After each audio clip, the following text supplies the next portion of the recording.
The young lady still remembers that day. It was a perfectly ordinary day, and there was nothing special about it. It was sunny and windy as usual, one of countless days spent working in the grass fields.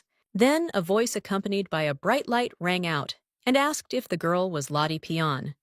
The young lady replied that yes, indeed, she was. But when she looked up, she thought it couldn't be. The creature told the girl that it would give her a task, and the young lady understands that if she had not listened to that voice and had run away, her life could have been peaceful. God exists in this world, and He performs miracles and also cares for it. And alongside the main God, there are 12 more gods. Countless people have received messages from God through priests, but since she was one of those who don't believe this thought it had nothing to do with God. And now the girl is wondering if He's really decided to contact her personally. The creature tells the young lady to prepare the elixir of immortality for the gods. The girl with a trembling voice asks what kind of elixir it is, and then wonders why the beans are an elixir of immortality. The creature claims that he knows that it is impossible to create it, even if he spends his whole life on it, so he will give the young lady a new life. The main character is then a little surprised, and the god puts a mark on her forehead and says that if she succeeds in preparing the elixir, then she will be worshipped throughout her life, and even the gods will recognize her, because he will put her in the place of one of the 12 gods. The main character is then a little surprised and thinks that she is sure of what he said. A new life means that she will study attraction until she falls into a crippling sleep, and even after that. The young lady then agreed and claimed that she would make him an elixir, but she thinks she was just as naive then. She accepted God's offer and thus began her new life. She was having problems with one guy. She also studied herbalism for a very long time. Thanks to this research, her herbalism has made phenomenal progress. After this guy fell into eternal sleep less than a year later in the body of a 3-year-old baby.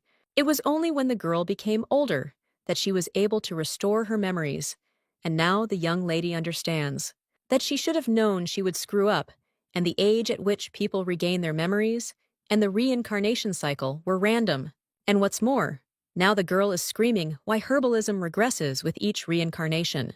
She also understands that in this life, it is necessary to develop a cure for hair loss. In her first life, the girl became a goblin and only screamed what kind of curse this was. In the second life, the traumatic still did not keep up with her progress. And in the fourth life, a dragon came to her and they became friends after sharing a drink. In her fifth life, the girl was finally born a long liver. That is a mermaid. But she still did not understand how one could study traumatic events underwater. It also turned out she wasn't a good singer. In her seventh life, she fell into an eternal sleep as soon as her memories returned, because the demon king had killed everyone. In her eighth life, the girl was born an elf and understood that if she took good care of you, she could easily live for 1,000 years. But just 10 years after her memories of her past life returned, she fell ill and fell into an eternal sleep. And this is the disease that elves suffer from. In her ninth life, the girl realized that she had finally prepared the elixir, and it was imperfect but good enough to present to the gods. However, God claimed that this was not bad, but in order to rise to the position of a god, a perfect elixir was needed. The young lady was a little surprised then, and claimed that this was all she could do, and she asked to be allowed to choose her next life. God replied that this was impossible, but He would send her directly to the next life. The main character then wondered what this was, and whether it was really a portal to the underworld. She also wondered if she could simply hit the one He had given her. And now the girl remembers moments from her past lives, and also understands that she has been reborn again. But above her is the same sky as when she first met God. Young ladies also think that the gods are behind these clouds, and the young lady wonders if they will sit there drinking the elixir she has prepared. But she also thinks that she will again plunge into eternal sleep, after which the young lady immediately starts running, and one of the knights asks where she is running. However, the little girl only climbs the stairs and then enters one of the rooms, and then he cries out to tell all the gods and all the people in this world that she, Lottie Pion, is going on strike from this reincarnation. The girl also understands that she is now honestly tired, so she screams that she doesn't want to work. Then the young lady heads down the hallway and says that first she needs to look at this body. The girl also wonders how old she is, 13 or 14, and also wonders if she will remember later. But when the young lady looks at herself in the mirror, she says that it looks quite cute. However, now the young lady coughs and looks at her hand and sees that there is red liquid there, after which she examines the body and thinks, what the hell happened and why doesn't it hurt anywhere? Because if this is so, then it means it's a lung disease. The girl also understands that this body has a limited lifespan, and she is like a fish. Well, the young lady still thinks that it's not a big deal and that she can prolong her life in other ways because it's just a matter of time. Also, if she becomes a level 8 wizard, her lifespan will increase, but that requires mana, and the girl still thinks it's okay to become a sword master. It could also be a spiritual kinship or divine power. However, the young lady has none of these. At that moment, a knight bursts into the room and cries out to the princess. The young lady is then shocked, wondering what he just said. And is she really a princess? The man says that the young lady is there, and he's been looking for her. And the main character understands that this is the emblem of the kingdom of Pandarion, and wonders if he is a knight of the kingdom of Pandarion. The man replies that everything is correct, and the young lady says that he called her princess, and that means she's the princess of this kingdom. The young man is a little surprised, but answers yes. And after this, the main character just smirks and realizes that she thought she had nothing. But it turns out she has power and money, and this place has existed for more than 1,000 years. And she is the princess of the great kingdom of Pandarion. And that means she has a lot of money. My body isn't functioning well, so I still have to work, and I can just prolong my life with expensive elixirs. After which, the young lady turns to the knight and says that she is tired, and also asks him, take her to her chambers. However, when the main character enters the room, she is very surprised, and he wonders if she really belongs to the princess. But no matter how you look at it, it looks like a prison. The knight at this time claims that this is a prison, but also that this is the room of Her Royal Highness, Princess Lottie. The young lady then realizes that in this life, her name is also Lottie, after which she claims that she seems to have memory problems. And the girl asks if she is the king's illegitimate daughter, or the daughter of his second wife, and the knight replies that she is not. After which, the girl claims that she must have done something wrong, to which the knight again replies that she hasn't. Her Royal Highness was also arrested for attempting to poison Her Majesty the former queen. The main character is then shocked and wonders what he said. A short time later, the knight is already gone, and the young lady left alone thinks, what the hell is this? And she tried so hard every time. And in return, the princess is terminally ill, has no talent, and is in prison. But the good news is, she escaped while she was out for a walk, and under those circumstances, she could have fallen into eternal sleep and been reborn. But she declared that she would no longer make the elixir. This means that after falling into eternal sleep, inevitable karma awaits her, so she will have to look for another way out of this situation. The girl also understands that first, she needs to clear her head, after which she goes to the bucket, where there should be water. But he sees that she's not there. After that, he sees spirits all over again, and wonders if it's really true that the spirits in the form of drops haven't been asking you all this time if the girl can see them. The young lady realizes she can't summon powerful spirits, but spirits of that level are easily summoned. One of the spirits claims to sense the energy of the Spirit King, after which he asks if the girl has signed a contract, to which she replies that this is true, and she has signed a contract with the fourth Spirit King. The girl realizes that in her previous reincarnations, she met the fourth spirit and signed a contract. A spiritual contract is a contract with the soul, so it can summon the Spirit King, but if it remains in this body, it will fall into eternal sleep. At this time, the two droplets claim that they understand. And although the girl is a human, she is still a contractor of the fourth king, after which they also ask if the girl is a traveler. And the main character says that she is more of a tramp and asks if they could bring her some water so she can wash her face. The girl understands that the spirits and some intelligent beings who knew her identity called her a companion. And then two spirits bring water and also ask if this is enough, and if this water is clean enough. The young lady then washes herself and realizes that usually, when she indulges in memories, she mentally returns to her past incarnations. She needs to go to the Cranus Forest located in the center of the continent. Thousands of monsters live there, as well as orcs, trolls, and even dragons, and in the middle of it all is her tower. This is her heavenly laboratory, where dangerous experiments do not cause any problems. And not far from her rare herbs grew. But the problem was that if she continued to live in this body, she would fall into eternal sleep. So first she needs to stay there for a while. And in any case, she was caught trying to poison the wife of the former king. And the young lady wonders how she is still alive, and it is a miracle that she was not executed without trial. Now the girl is wondering why they put her into this crippling sleep. Just then the door to the room opens, and someone addresses the young lady as a mudblood. It turns out to be a young man with red eyes and black hair, and also asks if the girl said that she lost her memory base, for which he only laughs and says that the mudblood lost her memory. The young man also asks if she thought that if she put the queen into eternal sleep, she would hide her dirty blood. The girl is a little surprised after this, and the young man just cries out whether she is listening to him. The main character then replies with a smile on her face that no, and she is not listening, and the young men ask, how dare she say such a thing? The girl is just interested in who he is, and the guy knows that she has lost her memory. Lottie also guesses who he might be, and the young man then claims that he is in front of her. The second prince of the Pandarion royal family, Arkan, stands there. The main character is silent for a moment after this, but then she says it's fine and addresses Akron by name. The young man then cries out for the girl to call him Prince Akron. The main character wonders why she needs this, but when she looks at the guy, she thinks what's wrong with him. She also understands very well what her life was like here, and that the girl was subjected to bullying by her family. And because of this, the public began to repay them in kind. Now the main character lies there, sighs, and then turns to Arkan, and also to ask if he wants her to call him Prince. But she tried to put the queen into eternal sleep. So let the young man tell her what happened, and she thinks that her memory will return if he tells about it. The guy then thinks that the young lady has changed, after which he hesitates a little, but still claims that Her Majesty fainted when the girl was drinking tea alone. The inspector said what was in the tea which the girl gave to Her Majesty, and the maid showed what kind of tea they brewed.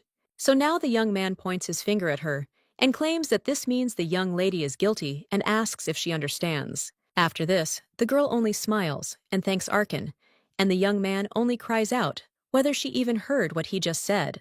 The main character understands that this was obvious, and the power as well as the abilities, and the reason why the princess with poor health tried to plunge the queen into eternal sleep.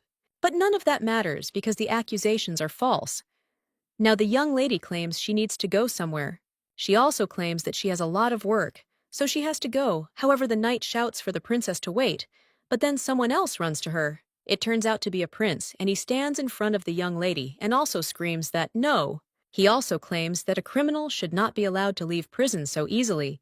The knight claims the king told him that if the girl runs away again, she will fall into eternal sleep. The young man says that this is precisely why he tells the girl to return quickly. Lottie thinks it's sweet that he's trying so hard, but it's no use, so she tells Arkan to calm down. She also claims that she wants to take a walk, and that this is a privilege of being a member of the royal family of Pandarion. The two are then a little surprised, and the young lady claims that even if a member of the royal family commits a crime, then he can go out with an escort and be in a certain area. One of the servants replies that the girl is right, and such a privilege exists, but the prince asks why he didn't know about it. The girl claims that she is usually accompanied by vassals or relatives, but she's nothing to him. The young man hesitates a bit, but still grabs the girl's hand.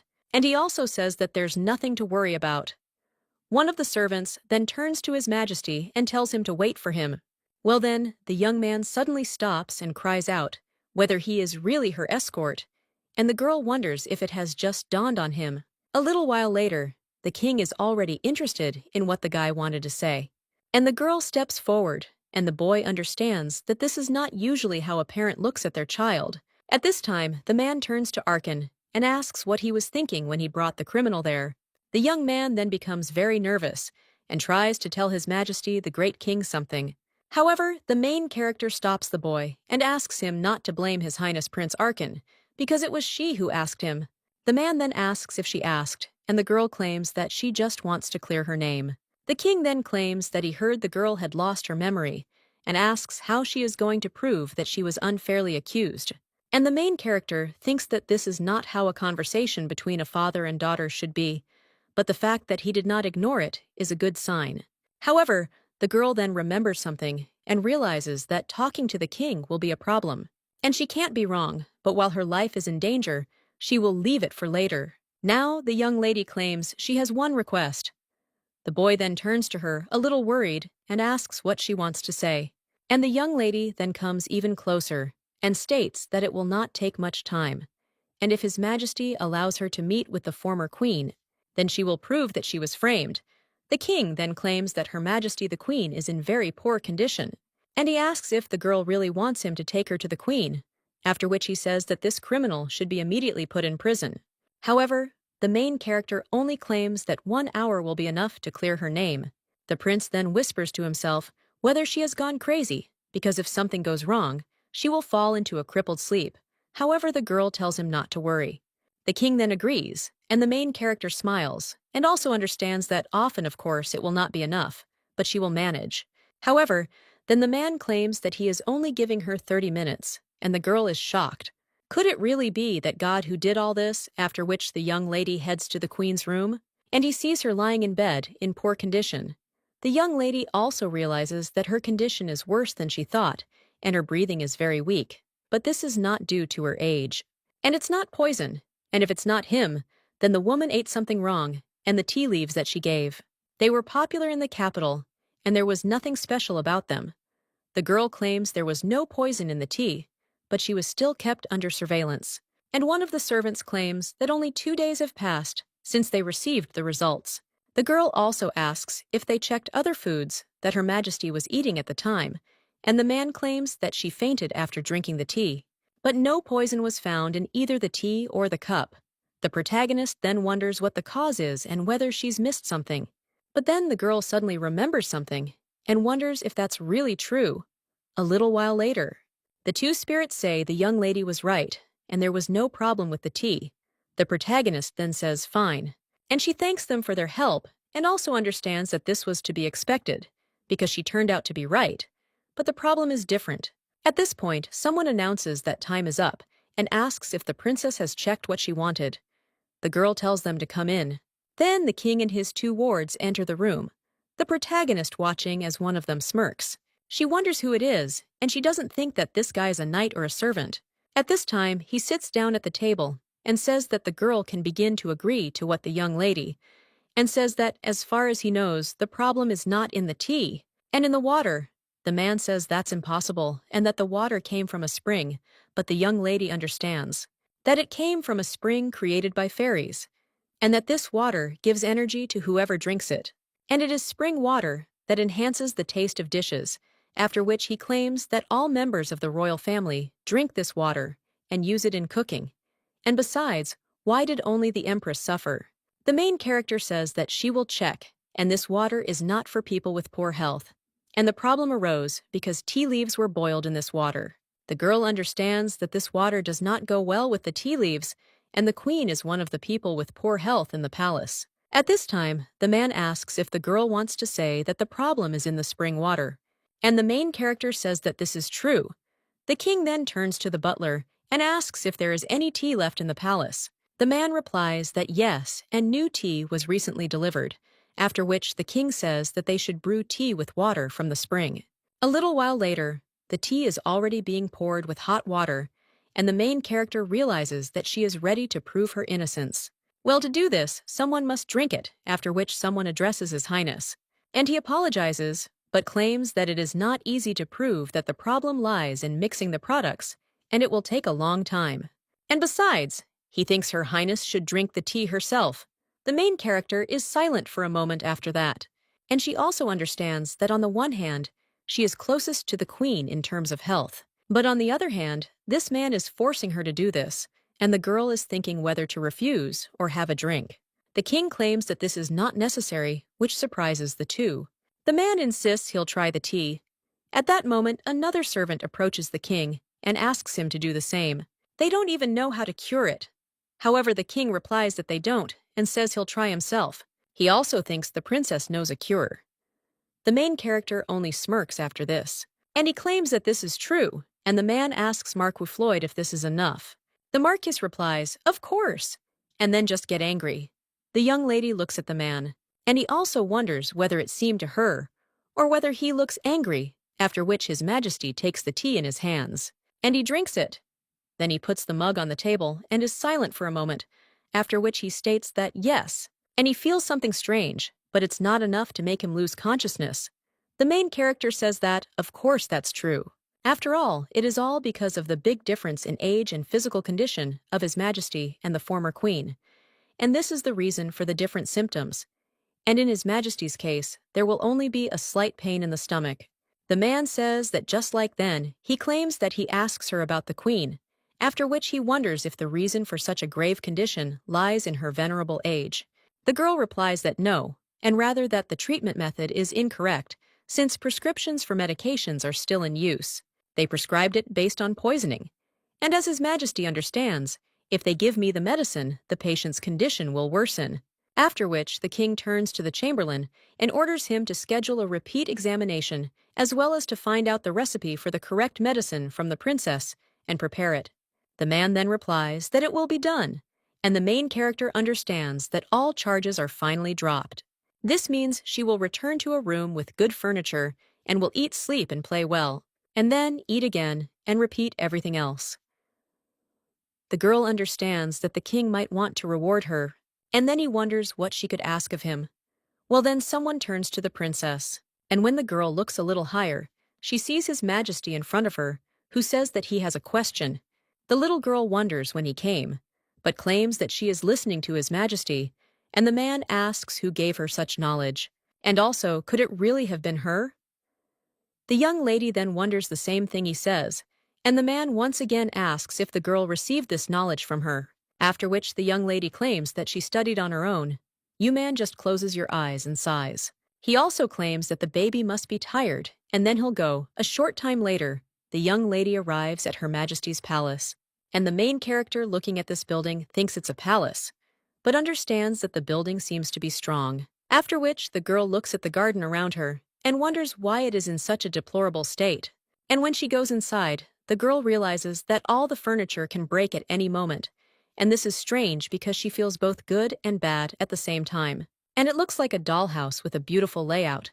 A little while later, a servant leads the girl to the princess's room, and the young lady understands that the room is a bit small for a princess, but still very cozy. Although compared to her prison room, this is much better.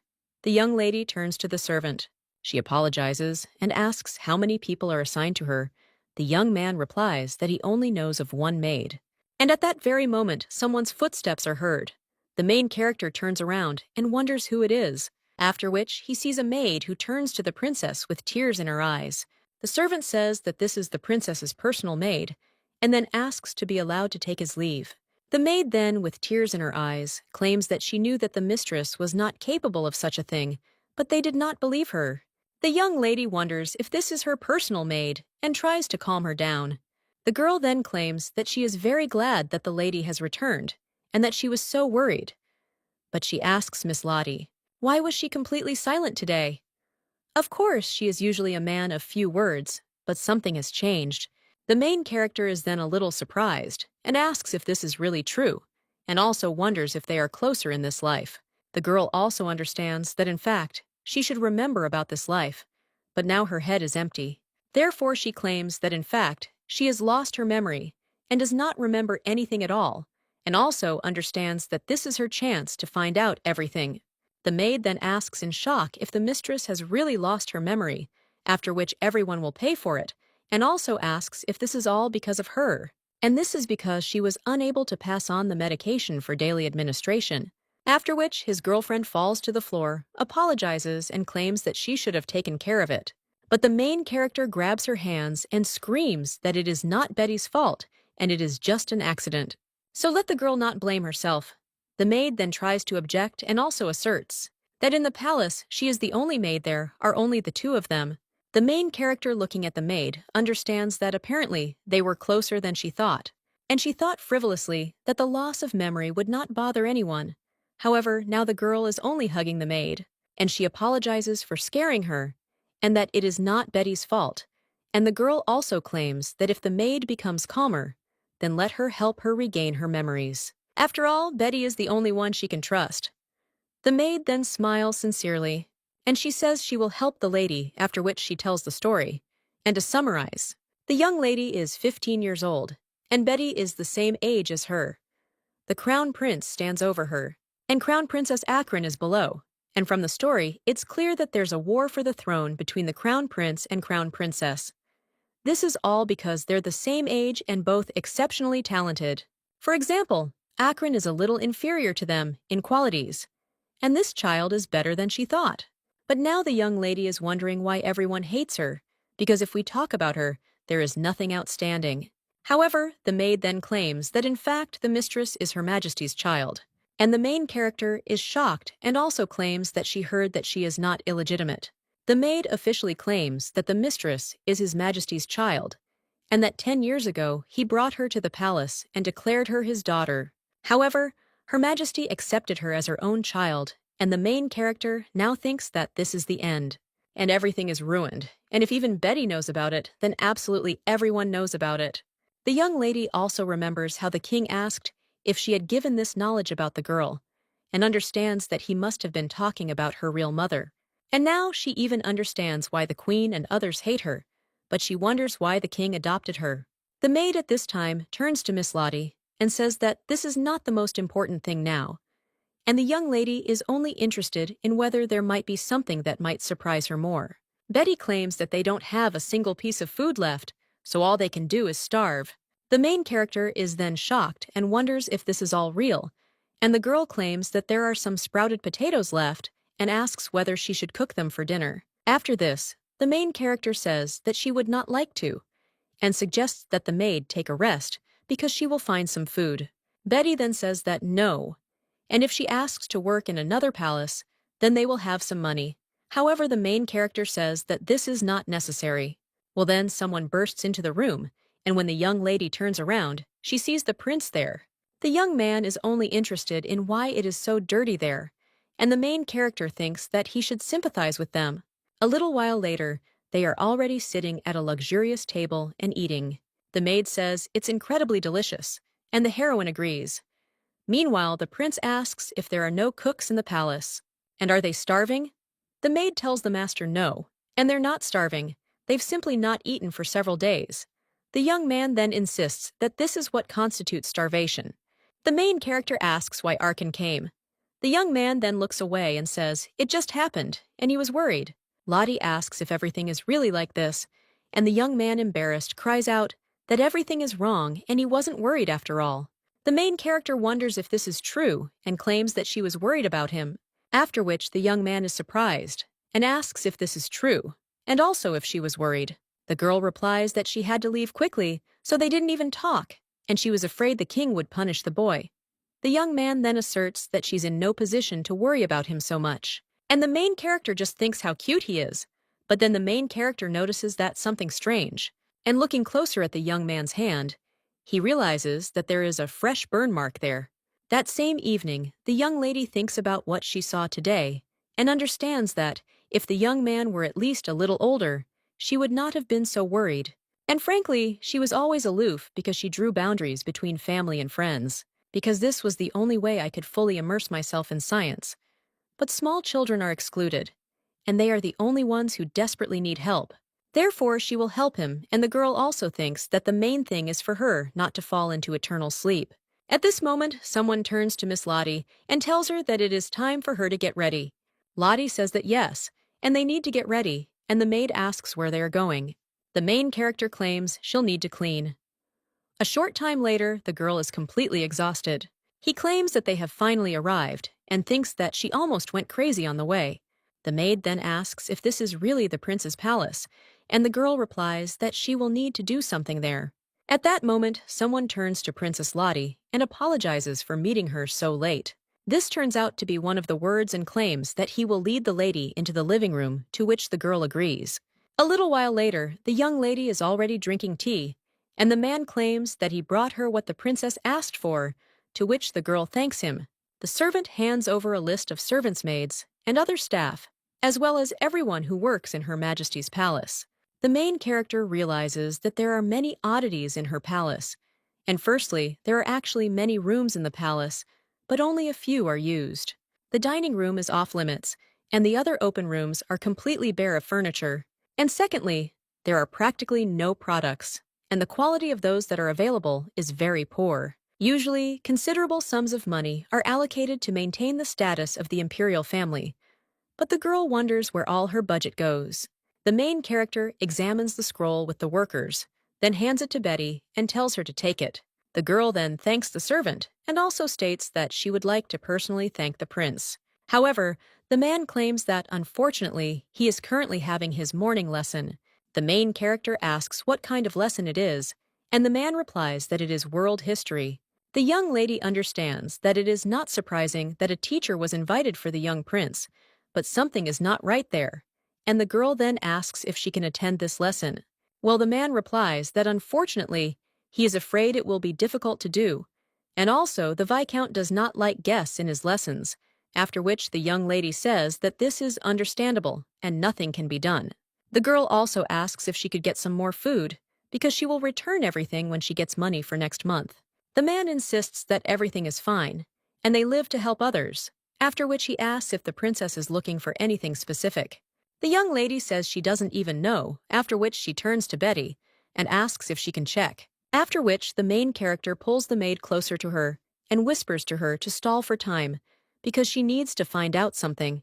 Betty replies that she will try, and a little while later, the main character is already walking with another maid, and also tells Betty that they will see each other later. The young lady looks around the palace and realizes that her intuition tells her something. Akron's burns are somehow related to these lessons, because she recently began to sense spirit energy. But then the girl suddenly stops, and the maid asks, "Her Highness, what happened?" The main character claims that she needs to go to the restroom, and the maid says that she will show her there. However, the girl immediately jumps up from her seat, after which the maid screams for the mistress to wait. However, the princess already opens the door to one of the rooms and sees that it seems to be all on fire. There, the young lady also sees the prince, who looks at her, and the teacher in shock. He uses this firepower. Akron asks what the girl is doing there, and the main character has a smirk on her face. She says it doesn't look like a restroom. She also tells Akron that she was told there was a history lesson going on there, after which she comes closer to the man and asks if he thinks there aren't enough books for the lesson. She also asks if this man is Viscount Polton, and he tells the princess that this is true. The young lady then understands that everything is as she thought, because there she feels the energy of the spirit. And a Viscount is a guardian of the spirit. To become one must not only have the ability to see spirits, but possessing magic is a prerequisite. One must be born with both qualities. The treasures of this gift have led to many swindlers. Previously, there was no way to increase the connection with the spirit in any way, but scammers have succeeded in this matter, and it's clear this refers to Akron's forces. The Viscount was simply addressing His Highness and asking if he could bring this fire closer to him. The young man looked at all this with a little surprise, and the man only claimed that this way the prince would naturally increase his connection with the spirit. He also claimed with a smile on his face that he was not talking about ordinary fire, but about the invocation of the spirit of fire. The young man then asked if his father would look at him if he could use this fire and become a guardian. The man replied that of course he did, and said so that His Highness would believe him, after which the boy extended his hand toward the fire. But now he's screaming at the girl to get away, and he asks how she dared to come to him. Lottie apologizes and says she'll go, but first, she apologizes to Viscount Polton, and also claims that she was too rude. Lottie also extends her hand and asks if he can forgive her for her rudeness. The man with a smile on his face replies that of course, and even though the girl's apology is so-so, but it must have something to do with the fact that she spent a lot of time in prison, after which the Viscount claims that he accepts her apology. However, the girl immediately grabs his hand. Then he squeezes her tightly and begins to use his magic.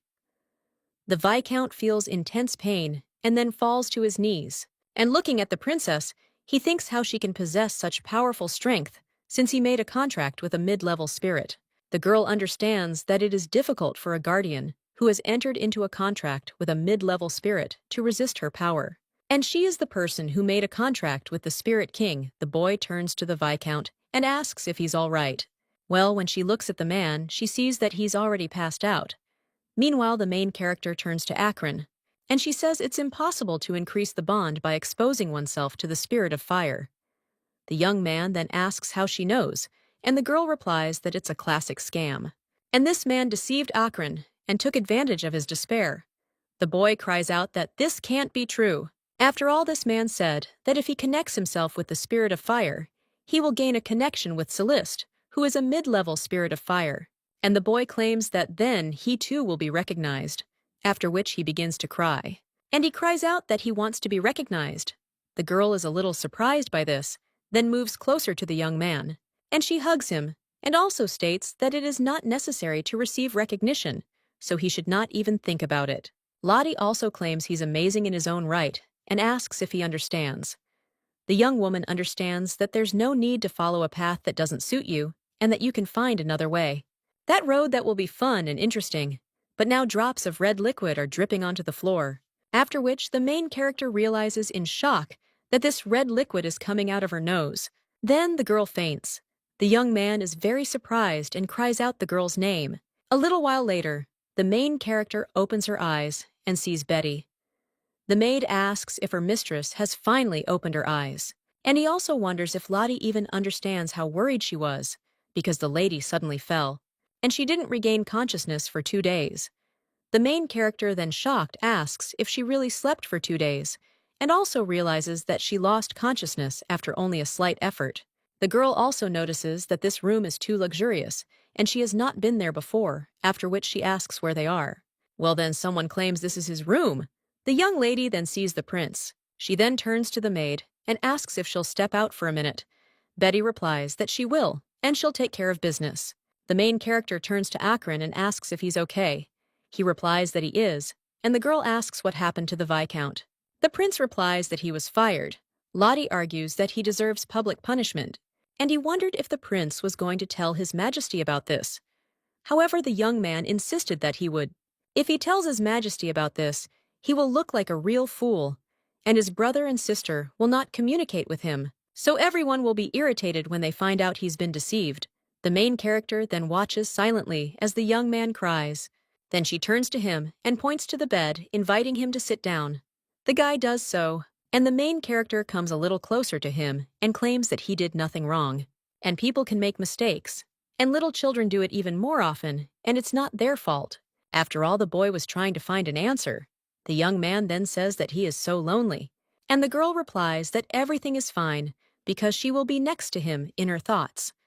The young lady adds that she will worry about him and also praise him, and sometimes she will hug him like this.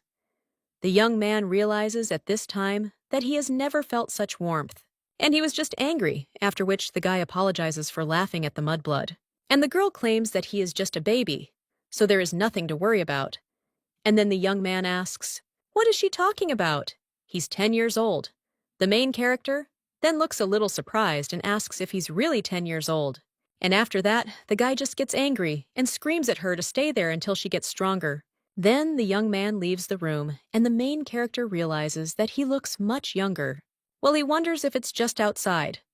At that moment, someone knocks on the door, and the princess tells him to come in. It turns out it's the servant who said the master was having history lessons. The young lady then asks why he lied to her. The man apologizes and claims he'll accept any punishment. The girl insists she'll ask the question differently, and he wonders why he didn't tell His Majesty, and Akron, of course, crossed the line. But it was necessary to inform the king about this. The servant then asserts that, in fact, he asked for an audience with His Majesty many times, but was always refused. The young lady then asks if he could not notify the queen or her maid, but he does not answer that Her Majesty was traveling through the provinces, and the maid was plunged into a crippled sleep. The girl understands that the relationship in this family is very bad, after which she says that nothing can be done, and she claims that she will tell the king about everything and will not allow Akron to be punished. The servant then looks at the princess with a little surprise, and then bows and thanks her. The main character says that it's okay, but asks him to raise his head, after which the servant does so. A little while later, the girl turns to the maid and sees that she is a little worried, and also asks what happened. The girl replies that someone has come to see the mistress, and the young lady thinks who could need her, after which she tells the guest to come in. Then someone greets Her Highness, and the main character wonders who this person is. The man at this time claims that Her Majesty wishes to see the princess, and the girl wonders if she can't even rest. A short time later, they arrive at Her Majesty's palace, and the man claims that the queen is walking in the garden, and the young lady wonders if she should go there then.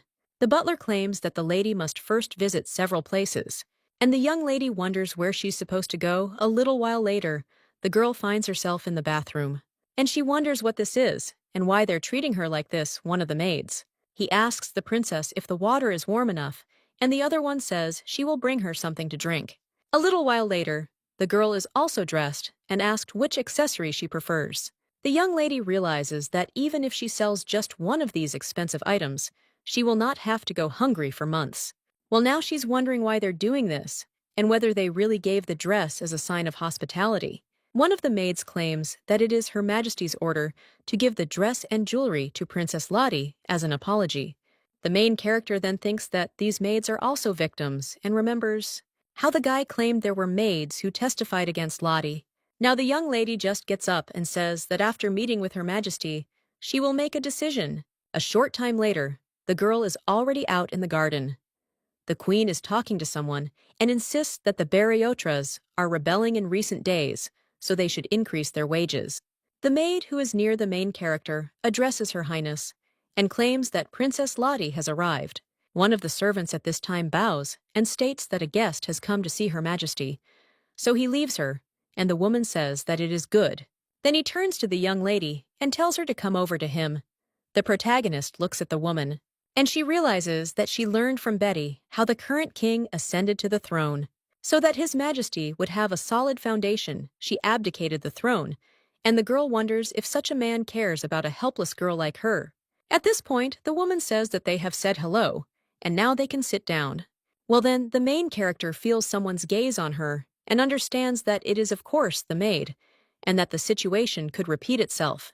But how openly she expresses it is why now the young lady turns to Her Majesty and asks her for forgiveness. He also asks if she can try the tea first, otherwise she will go crazy just from that look. The former queen then laughs and says that the princess should forgive this maid because she is still a child and has been like this since childhood, and nothing has changed.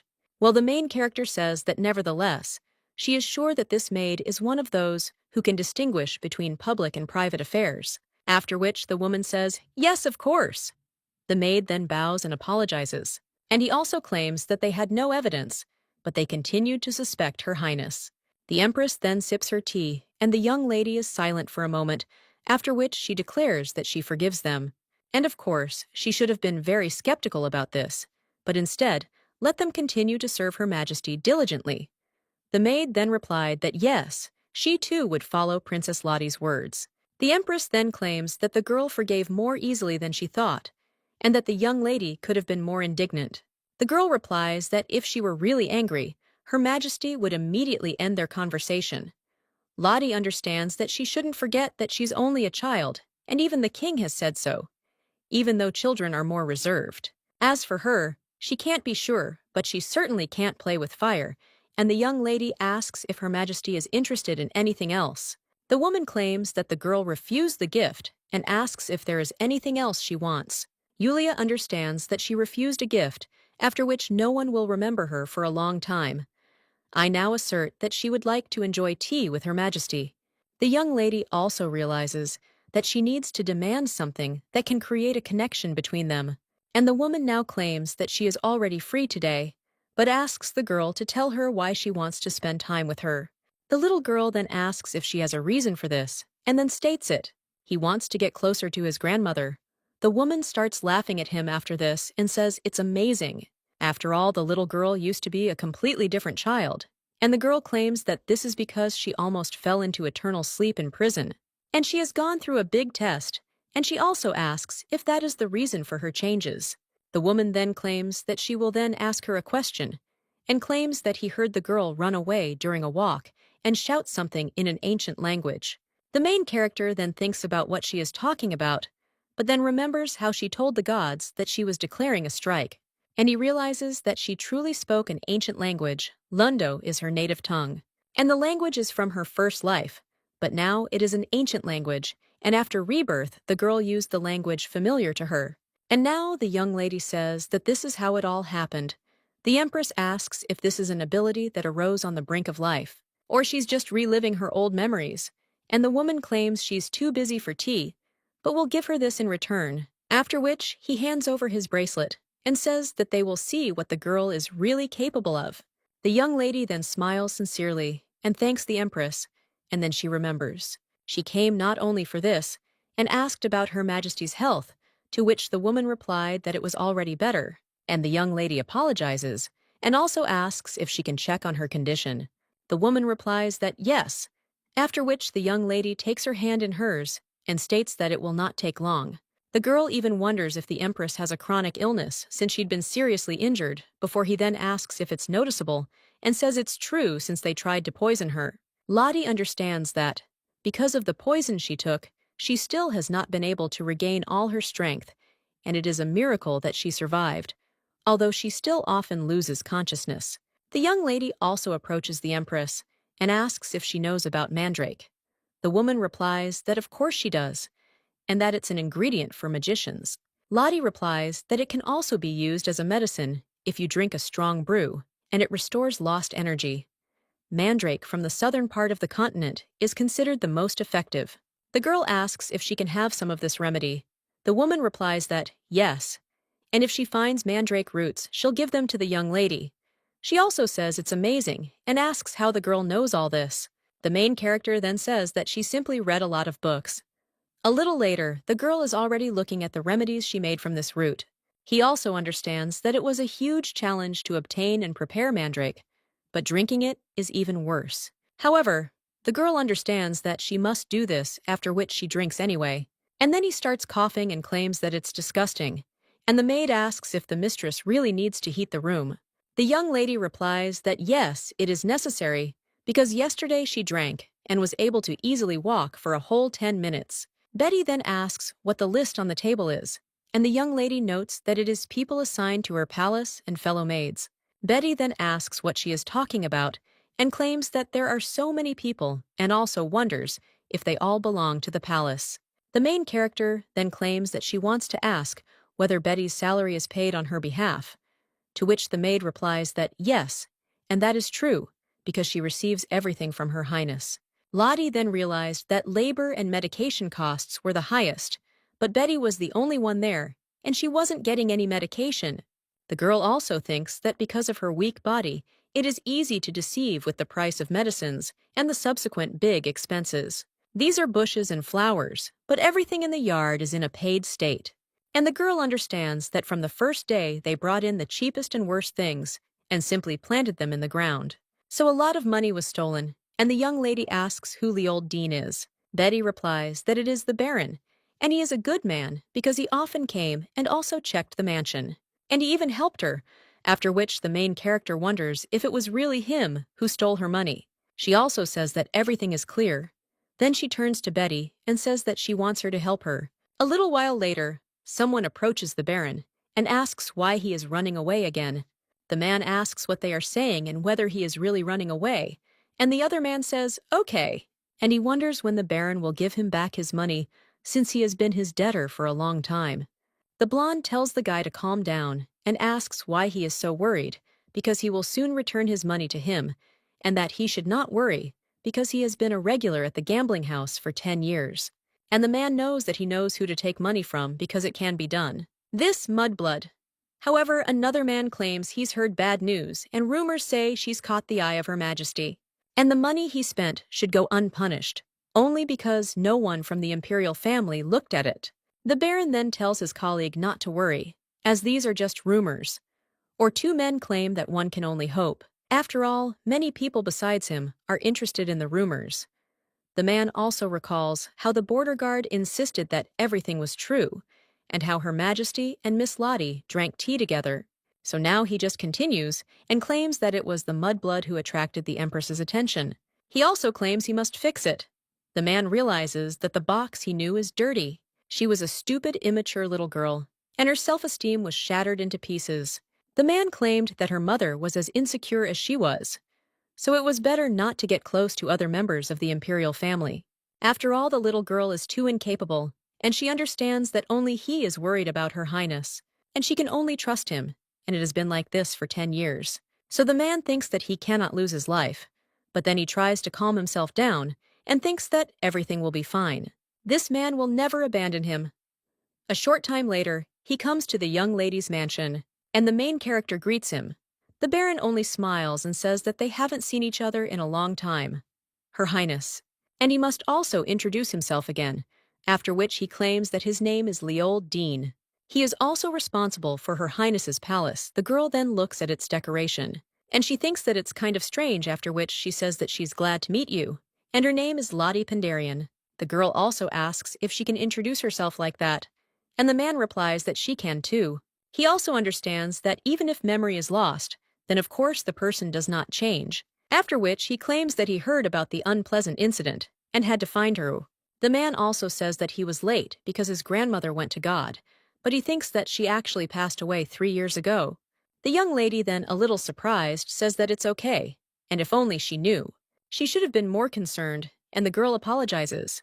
The man thinks that's great, and didn't the young lady become more obedient? But then the girl turns to the Baron, and she claims that she wants to ask why the palace is managed so poorly because she heard from another servant that money doesn't come in every month, and the man is then shocked and thinks, "What the hell is this?" And what did the girl say? He claims it was all done for Her Highness, and that the young lady is interested in the summer for her. The Baron claims that most of the money goes towards her medications, and that she didn't order the yard's landscaping to be replaced. He even hands over an expense report and tells the young lady to take a look. The man understands that he treated him a little, but the young lady could not notice it. The girl then watches this and says that it is all her fault, and she is very sorry to the Baron, and the man insists that everything is fine. He also thinks what a fool she is, because no matter how you look at it, it's clear that she will have to go hungry a lot. However, then the man turns his gaze to the chest of drawers and sees Her Majesty's jewelry there. He is shocked to realize that this is the entire bracelet that Her Majesty has been wearing since her youth. And he wonders if they not only spend time drinking tea, but also if the princess gets her favorite trinkets. But if they are so close, then instead of fearing, he should use this if he knows the future political actions. Even a little information can help him get rich, after which the man claims that there is talk that the girl has become close to Her Majesty. The young lady replies that yes, ever since she lost her memory, she has been taking care of her, and the woman gave her this and also told her many stories. Lottie claims that she talked about politics and history, and there was a lot of stuff there, even though she doesn't understand it. The man then smirks and says that it's just a jackpot, after which he states that it's clear. He also asks what they talked about, and asks if the girl can tell him. After all, before she always told everything that happened, and he always leaves her secrets undisclosed. And also 10 years ago as proof, and he is always happy to talk to Her Highness. He also wonders if the girl would like to tell him a little. I then say that only the Baron should know, and Her Majesty said that they would soon significantly increase the duty on tobacco leaves with benthic acid. The man understands that this is excellent information, and tobacco leaves are most popular among the nobility as an imported product. It is obvious that a sudden increase in duties on some products will send the price of the products sky high, and he will have to buy everything. But then he thinks that it is not enough to buy everything, because he definitely heard something in the gambling house in Port Dawn. After which, he immediately rises from his seat, and the young lady asks the Baron what happened. The man then claims that he remembered an urgent matter, and so he will go, and the young lady agrees. After which, he immediately runs out of the room, and the young lady only smirks and says goodbye to the Baron. A little while later, the young lady again drinks this disgusting root decoction. At this time, the maid approaches the mistress, and the young lady tells her to tell the story. The maid then asks, a little surprised, how the mistress guessed that she wanted to say something, and the young lady claims that she always sneaks up on her whenever there is any question. Betty then asks what she's talking about, and insists it's not true. The maid also argues that since the Baron stole the mistress's money, couldn't they just tell the king? However, the young lady replies that no, and if they tell, then most likely they will be able to return the stolen money to the treasury, and she is a victim and cannot return a penny. So the girl claims that they will make glue for the flying things in one go. After all, firstly, she will receive money, secondly, medicine, and the trust of His Majesty. after which the young lady rises from her seat and tells the maid that they should go through. The girl is then a little surprised, and the young lady asserts that they will go to the king. The man is sitting in his office at this time and thinking about the lady with silver hair. The more he thinks about her, the more his head starts to hurt, and he remembers men. They were holding hands and kissing. Then at one point, the girl ran away, and no matter how much the king asked her to stay, he could not even after a short time. A child appeared before him, and he was told that it was his child, and this girl also claimed that she could no longer raise the baby, so let her be near him, and the headache hasn't subsided since the meeting. Then one of the aristocrats told His Majesty that there was no need to appoint this girl as a princess, because he already had 2 children from the empress, so let him make a wise decision. Another man then said that His Majesty was not going to abandon his sister, and the king only addressed them and claimed that Lottie was his daughter. The girl grew slowly, and he secretly sent her medicine and food, but it did not help. The man hoped for her to grow up quickly and hoped that she would recover, and he hoped so much that she would not disappear that all his thoughts were only about them. And finally, the war that had dragged on for many years was over. The king gradually sorted out the remaining problems, but suddenly the former queen was poisoned. He was looking for evidence of the false accusation, but the girl herself cleared her name. And now the man just smiles, but then someone turns to His Majesty and he replies that he is thinking, after which he asks, "What's going on with the search for smugglers?" One of the servants claims that business is slow. And what about the gambling house? Well then, a young lady appears in front of them and then lifts the hem of her dress. And he greets His Majesty. The man looks at her a little coldly and then asks what happened. The young lady claims that she has a request for him, after which she asks for forgiveness and claims to rephrase it. The girl then claims that she has come to make a deal and will help him catch the smugglers. But in exchange, he'll grant her one wish, which surprises the man. The Baron is near the coast at the time, and one of the men asks if he is sure that the information is reliable, to which the man replies that of course he is interested. Does the guy think that the queen just gave her bracelet to the mudblood? But he'd heard that the duty on tobacco leaves would soon be raised. The other man then insisted that he could only believe his words. After all, he is risking his condition, but the blonde man tells him not to worry. After all, with the prophet, they will live no worse than high-ranking nobles, after which the other man agrees. But then someone comes up to them and greets them. The 2 men are very surprised, and the young lady, with a grin on her face, says that she is glad to meet the Baron, and also asks how long it took him to achieve his goal. The man then asks in shock where she came from, and the blonde in shock asks if it was all a lie. The little girl replies that it's all a lie, after which the Baron only gets angry and thinks that the bracelet and tobacco leaves are parts of a trap.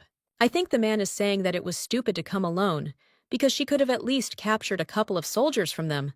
That is, they had insurance. After which, he points his finger at these guys to come at the same moment. Several assassins jump out from behind, and the Baron claims that they have time and opportunity to escape. And they will also become a wall between him and the young lady. The girl then looks at the Baron silently and smirks. Then she asserts that it was foolish to bring only a couple of people, because she is not alone and has a whole squad with her, and she also wants to say that the bracelet is real. The assassins then turn to their threat and claim they hadn't agreed to anything like that. Meanwhile, someone else turns to Lildeen and Baton Lurton. The man then asks in shock if this is the king, and the young lady's father claims that they have been sentenced to death for conspiring with smugglers. The men immediately fall down and scream, but the man only plunges them into eternal sleep. A little while later, one of the knights says that this is a good job, because they not only caught the smugglers, but will also be able to get rid of the trading places. And these mercenaries were also problems, so they dealt with them successfully. The king at this point turns to the young lady, and he claims that he has a couple of questions for her, and is interested in how she found out that Baron Dean is connected to smugglers. The girl replies that the smugglers don't sell the goods themselves. She also understands that a gambling house is the best place to sell contraband, and the girl claims that the connection between these and illegal things seemed logical to her. The knight claims that their investigation was moving in the same direction, but they were too cautious. And the girl realizes that this is obvious because she was bullied for 10 years. The king turns to the young lady and asks how she found out that the contraband would be tobacco leaves. Well, the young lady replies that it's very simple, and this is the most expensive imported product, but it is imported in small quantities, and she just didn't expect to see a whole shipload of contraband. The man is silent for a moment after that, and then he turns to the knight and tells him to give the princess what he promised, to which the guy agrees. And he claims that for each smuggler, there are 1,000 gold coins, and 20% of the contraband received.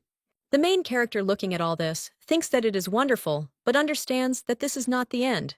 The knight at this time turns to her and claims that they searched Baron Dean's house and found a family heirloom. He also claims that if they understood correctly, these are seeds.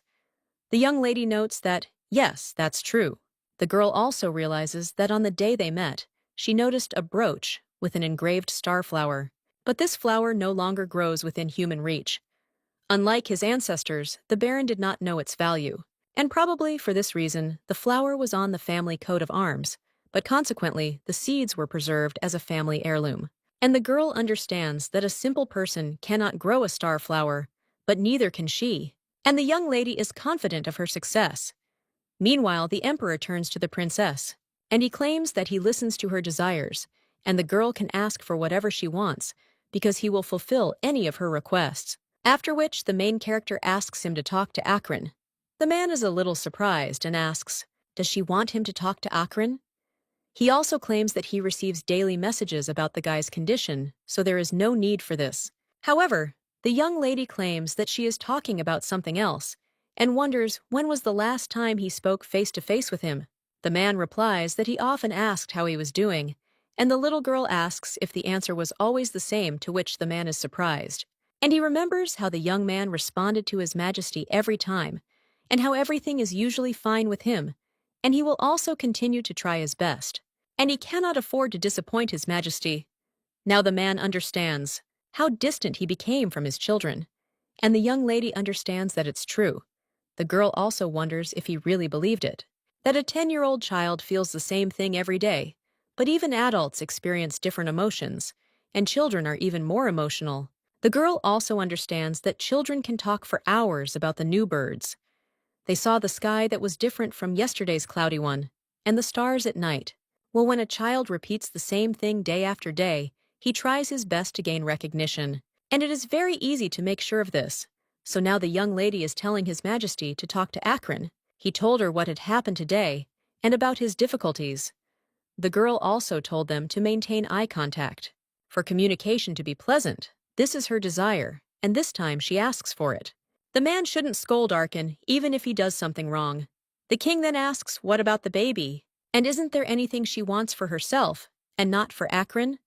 The young lady is then a little surprised, and she thinks about what she wants, after which the man tells her to say what she needs. Then the girl replies that nothing. Then she approaches the two and tells them they're finishing up and leaving, after which the young lady leaves, and leaves the king alone, and the man wonders why she doesn't want anything. The next day, the maid comes to the mistress and says that the food warehouse is full. The main character asks if it's been fixed yet, and Betty replies that yes, they arrived and fixed everything very quickly. Rumors spread that yesterday, she and the king were arresting smugglers and gamblers, and the entire royal palace already knows about it. The girl also looks outside and realizes that the gifts sent by the king have arrived. The young lady understands that this is all very luxurious, and also thinks how many gold coins are there, because it seems to be much more than promised. And she also thanks him for sending me so much, but the girl understands that she cannot stand out without reason, because it will lead to trouble. As is known, she is illegitimate, and there are two people claiming the throne above her. If they catch sight of her, they will grab her by the throat, no matter what she says in her defense. And even if it seems that there are no problems, it is not the king who is traveling through the provinces, but the queen and the young lady heard that the war, which lasted for years, was finally over. But despite everything, the queen was not only busy with affairs in the palace, but also took care of problems outside the capital, which means she also thirsted for power. If someone considers her an obstacle, then this will become a problem, and the girl must quietly take care of herself. After which she turns to the maid and says that in the future, a new worker will appear, after which she asks if this is true. He also asks if this means the lady has found a replacement for Baron Dean. The girl replies that no, and she was unable to find a maid or servant. She understands that she cannot take anyone on recommendation, because if she brings in someone unverified, he could become like Baron Dean, after which the young lady turns to the maid and hands her the key to the food storage and safe, and also asks if she can take care of this because she trusts her more than anyone. The maid is a little surprised by this, after which she thanks the mistress for her trust. Well, and then she claims that she can't, after which the young lady is a little surprised. He also understands that she did not expect a refusal and is interested in what the problem is. And the maid replies that she was so young when she came to the palace and cannot read. The main character then looks at her a little surprised, and the girl claims that her mother was a servant in an aristocratic family, and thanks to her mistress, she was able to enter the royal palace. The young lady then looks at the maid with a slightly sad expression, and then he says that she can learn and she will teach her how to write. The girl then asks if she can learn, and the main character says that if she wants, she will even teach the girl an ancient language. Betty is then a little surprised and claims that this is what aristocrats are taught. The main character then pulls her friend by the cheeks again and then says that Betty should remember that there are no things that are only allowed to one class. The girl also understands that knowledge is like water, and if you only allow one class, then the water will stagnate and soon rot. How was it with herbalism before? And if in one life it reached 10 levels, then in the next one she got no more than a 7th or 8th. And this is terrible. So now the young lady screams for the maid to do what is in her power and repeat because she succeeded. Thus began the teaching of writing, and soon, due to rumors, other servants came, and the young lady began to teach them.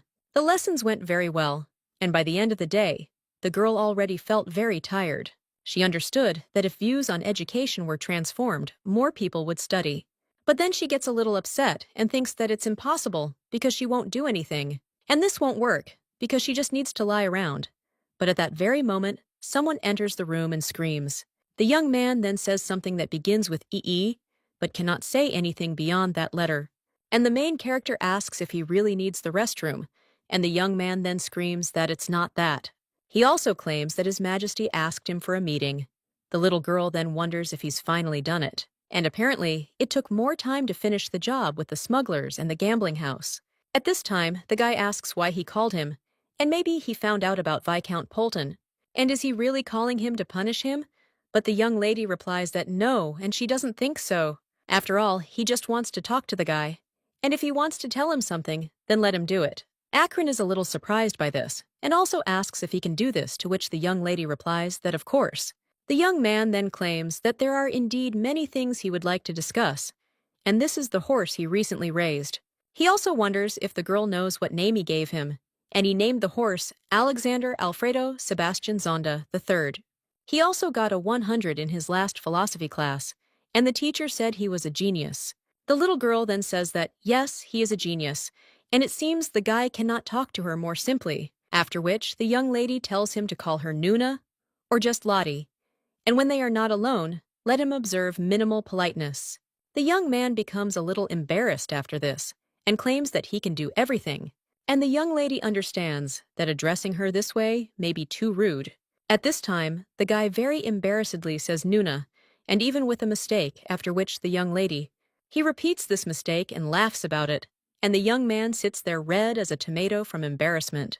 He immediately cries out that no, he made a mistake, after which he calls her Nuna and asks if she sees that he can say it correctly. And the main character says that it was so cute with the mistake, and can't he call her that? However, this only makes the young man angry, after which he rises from his place. And he leaves and also claims that he went. The young lady understands that the day was fruitful and ended happily. And the next day, the girl found herself at a tea party, and she felt very uneasy. After all, she was drinking tea with the king. A little while ago, one of the servants came to see her, and he claimed to have brought a message from His Majesty the King, after which the young lady was a little surprised.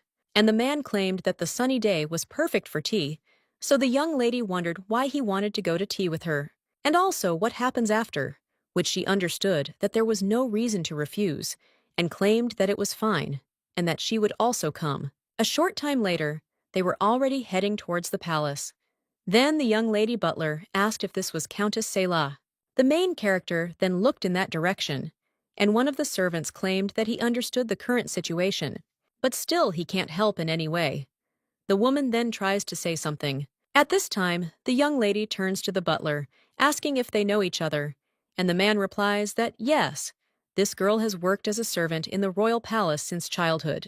Lottie understands that, of course, almost all the servants and maids belong to the royal palace, but some of them got married upon reaching adulthood, and the main character realizes that Lady Sela is one of them. The butler claims she must be in the palace on business, and he heard that several years ago, the Count of Sale had fallen into a crippling sleep after long years of decay. And besides, but then the man apologizes and claims that with age he has become too talkative, but the main character says that there is no need to apologize. The butler then claims that Lena is also taking it hard. The protagonist then wonders if he named her Lena, and they also remember how the maid claimed that she wanted Barandine to be replaced by Madame Lena, and the girl realizes that she heard this name from Betty, after which the young lady turns to the butler and asks whether Miss Sela had accidentally helped Betty. The man then says that this is true, and the woman often helped, after which the young lady becomes interested. What did Miss Sela do while at the palace? The butler replies that she managed the servants and that he personally trained her. And now, the main character realizes she's chosen a new maid. A short time later, the girl is already having tea with His Majesty. The young lady looks at the food and realizes it's all sugar, and the man picks up his baby and asks if she likes me. The main character replies that yes, and asks if there is food that is not so sweet. The king then says that he prepared all this because children her age love sweets. The main character then thinks that it all seems so painful, and even with a fork and knife. The man then claims that he will immediately order something else to be prepared, but the young lady says that it is not necessary, and she will eat it, and also think that she should accept his efforts, and can forgive this once or twice. The man insists that next time he will prepare something she likes, and the young lady wonders if he said it next time, and whether she heard it correctly, after which the girl puts down her fork and turns to the king, and also states what she wants to ask. Why did he invite her? The man then turns to the princess and asks if she didn't say that communication was necessary. The young lady is then a little surprised, and says that if she hadn't answered, she meant Akron and not herself. The king then says that she is also his child, after which the young lady is silent for a while, and the man claims that he knows that he did not pay attention to her, and also knows that he was too indifferent, so he wants to apologize and is now asking her for forgiveness. The main character then thinks that this is definitely true, because they are family and it was all in her head. While the girl claims that, frankly speaking, she doesn't even know what to say and she feels so awkward. The man claims that he didn't think he would get a farewell right away, but he is interested. Couldn't the girl give him a chance, because he will wait for her answer as long as it takes. The main character then says that's fine, and she'll think about it. The young lady realizes that parental indifference is not uncommon. The same applies to cruelty, but nevertheless, there are parents who, after realizing it, tried to change their relationships with their children. In her past life, her mother claimed that she was so indifferent and would be kind to her in the future. However, the girl understood that nothing had changed, and when the parents felt that they were beginning to lose control and the children became independent, then they would offer their one-sided apologies. Of course, there were those who did not apologize until the very end, and she gave the king a chance because neither of her parents apologized to her. The young lady also remembers the face he made when he asked if she could give him a chance, and she realizes she needs to go back, so she needs to stop thinking about it.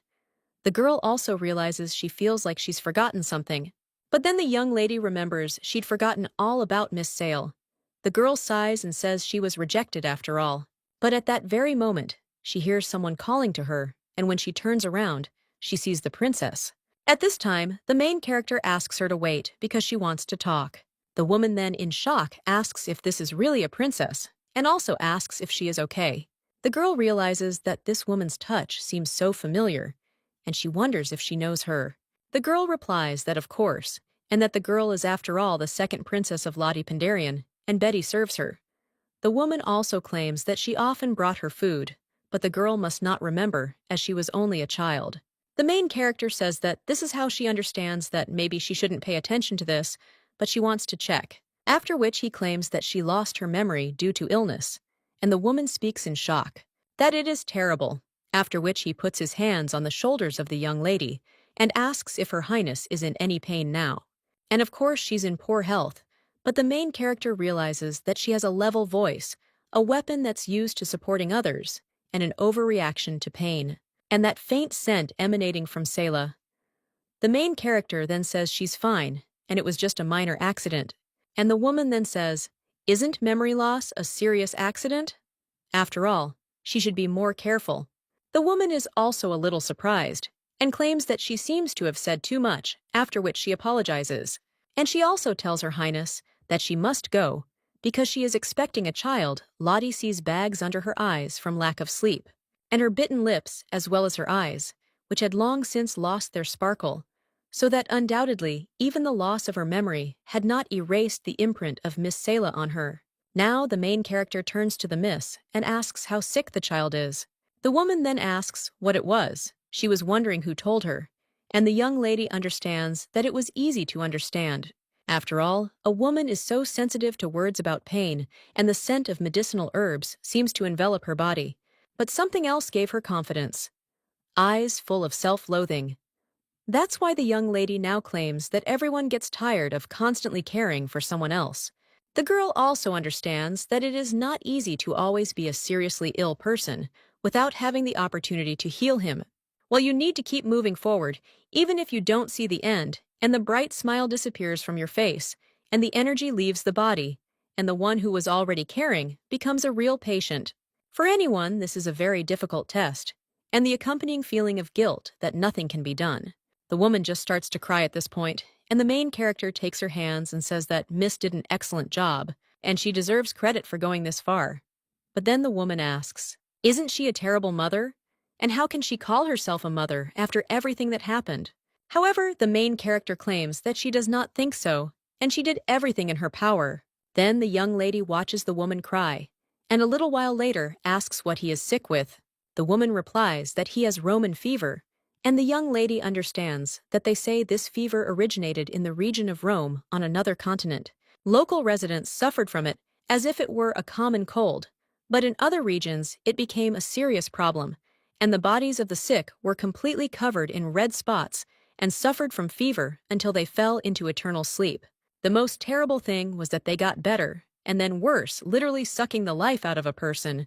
Then the two sit down on a bench, and the woman claims that no matter how expensive the medications were, it only got better for a short time. But then the condition was even worse than before. Having no money for medicine and doctors, the Countess first fired all the servants, then sold the jewelry paintings and furniture, and then the mansion. The woman also claims that she even sold her engagement ring, but there is not enough money. She also tried to get a job as a governess, but was rejected due to fears of infection. She also says that it's a long story, but the girl listened to her, so she feels a little relieved. The main character then asks if she can see the child, and the woman doesn't understand why. Lottie replies that she's recently become interested in trauma, and has already learned a lot from her teacher. She also understands that only a small part of this is a lie. And the woman thanks her, but claims that it won't help, because she was able to call the most famous doctor in the empire. But he claimed that, unfortunately, even Mrs. Carbom could not cure him. Carbom is the goddess of herbalism, who lived hundreds of years ago, and if they talk about her, it means the patient will definitely fall into eternal sleep. But the main character is now surprised, and wonders if they are really talking about her in a past life. A little while later, the woman claims that it is incredible and approaches her son with shaking hands. He also claims his complexion has improved significantly. The boy lying on the bed is named Raven Selah. The young lady at this time claims that as soon as the water boils, you need to let it cool and then wipe your body with this water twice a day. And within a week, the fever should disappear. The woman then claims that she is immensely grateful to the mistress and doesn't even know how to repay her favor. Well, she still asks Her Highness what kind of medicine she has prepared, because she has tried all possible herbs. However, this is the first time she sees that the decoction works. The main character thinks that this is not surprising, because this is a decoction made from a starflower that she carefully grew. Every day she placed the seeds under the starlight, and the undines watered them with their water, and so they finally sprouted. But she had no other choice because the usual treatment was not suitable, and the child's condition was critical. Now the young lady is a little downcast and thinks that it's okay, because she still has a few seeds left. A woman in a video asks a young lady if everything is okay with her, and the main character replies that everything is fine. Hey, let her not pay attention. The girl also claims that the countess said that they did not know how to repay her. The woman replies that this is true, and if her highness wants something, then let him tell her. After which the main character takes the woman by the hand and asks if she would like to become her maid. The woman then looks a little puzzled, and the main character wonders if she will be rejected again. The maid then thanks her for curing her son, but insists she can't become her highness's maid. Lottie asks why, and the woman replies that she feels awkward, but she'll be honest. And she claims that Raven's great-grandfather, who is Viscount Byron, is trying to take him away from her. The main character asks if he really wants to take the child away, and the woman replies that yes, and he wants to become the boy's guardian. But the truth is that he hopes to plunge the boy into eternal sleep in order to get the title. And although she continues to refuse him, the man pressures her, citing Raven's illness. And he even talked about marriage, the main character, then says that she heard the woman but still doesn't understand. And if she becomes a maid, then at least she'll earn some money. The woman replies that this is true, but the maid's salary is not that big, and the young lady then thinks that she will increase it 10 times. However, the woman says that the child needs a guardian even if it is not Viscount Byron, so she wants to ask her distant relative. And if she stays there as her maid, she will be separated from Raven. But she can't do this to him because her husband has fallen into eternal sleep, and now she only has Raven left. So she declines her highness's offer and apologizes. But the protagonist merely turns to Countess Lena Sela and claims she has one question. After which the girl asks whether the woman would agree to become her maid if the problems with Raven's salary, guardianship, and education were resolved. The woman is then a little surprised, after which he smiles and replies that yes, and she would be very happy. The main character then says that's fine and let her follow her. The woman is a little surprised and asks where her highness wants to go. The girl replies that she wants to go and solve problems. A little while later, they approach the king, and the young lady claims that she wants to make Countess Sela her maid. The man then says that the girl has no reason to come to him if she wants to hire one of the servants, and he asks if she really has a problem, that is why they came to him. The young lady replies that everything is correct, and the countess has no grounds for refusal, but she needs to become the guardian of the countess's son, Raven Sale. The woman is very surprised after this, and so is His Majesty. The girl asserts that she wants it too, so that Countess Sela and her son could remain living in her palace. The man then tells the princess that unfortunately, she is too young to become a guardian, and the girl wonders if she can't become a guardian if the king gives his blessing. The man then wants to say something to the young lady, but she only wonders if this is too much. The girl understands that the use of power is what makes her different from others. The man only sighs after this, and then turns to the countess and asks what she has to say, and also does she agree to the second princess Lottie Pendarion becoming the guardian for Ravensale. The woman then doesn't even know how to answer, and the young lady only whispers to her that the salary will be 10 times higher, after which the countess is silent for a moment, and then recalls how the young lady claimed that the woman deserved praise for having gone so far, and the fact that she is a wonderful mother and also did everything in her power, so now she just smiles.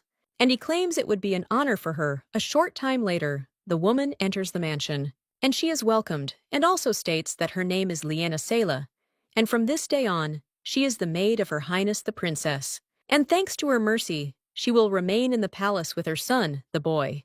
Meanwhile, peers out from behind his mother, and he asks to take care of him, and also claims that his name is Raven Sela. The maid then greets Mistress Lena, and the other maids also ask her to take care of them. Thus Lena has successfully become the protagonist's maid. And now the young lady is lying on the bed and thinking that she can finally rest, and lie in your warm bed. At that very moment, someone knocks and claims to be the maid Sela, and asks if they can come in.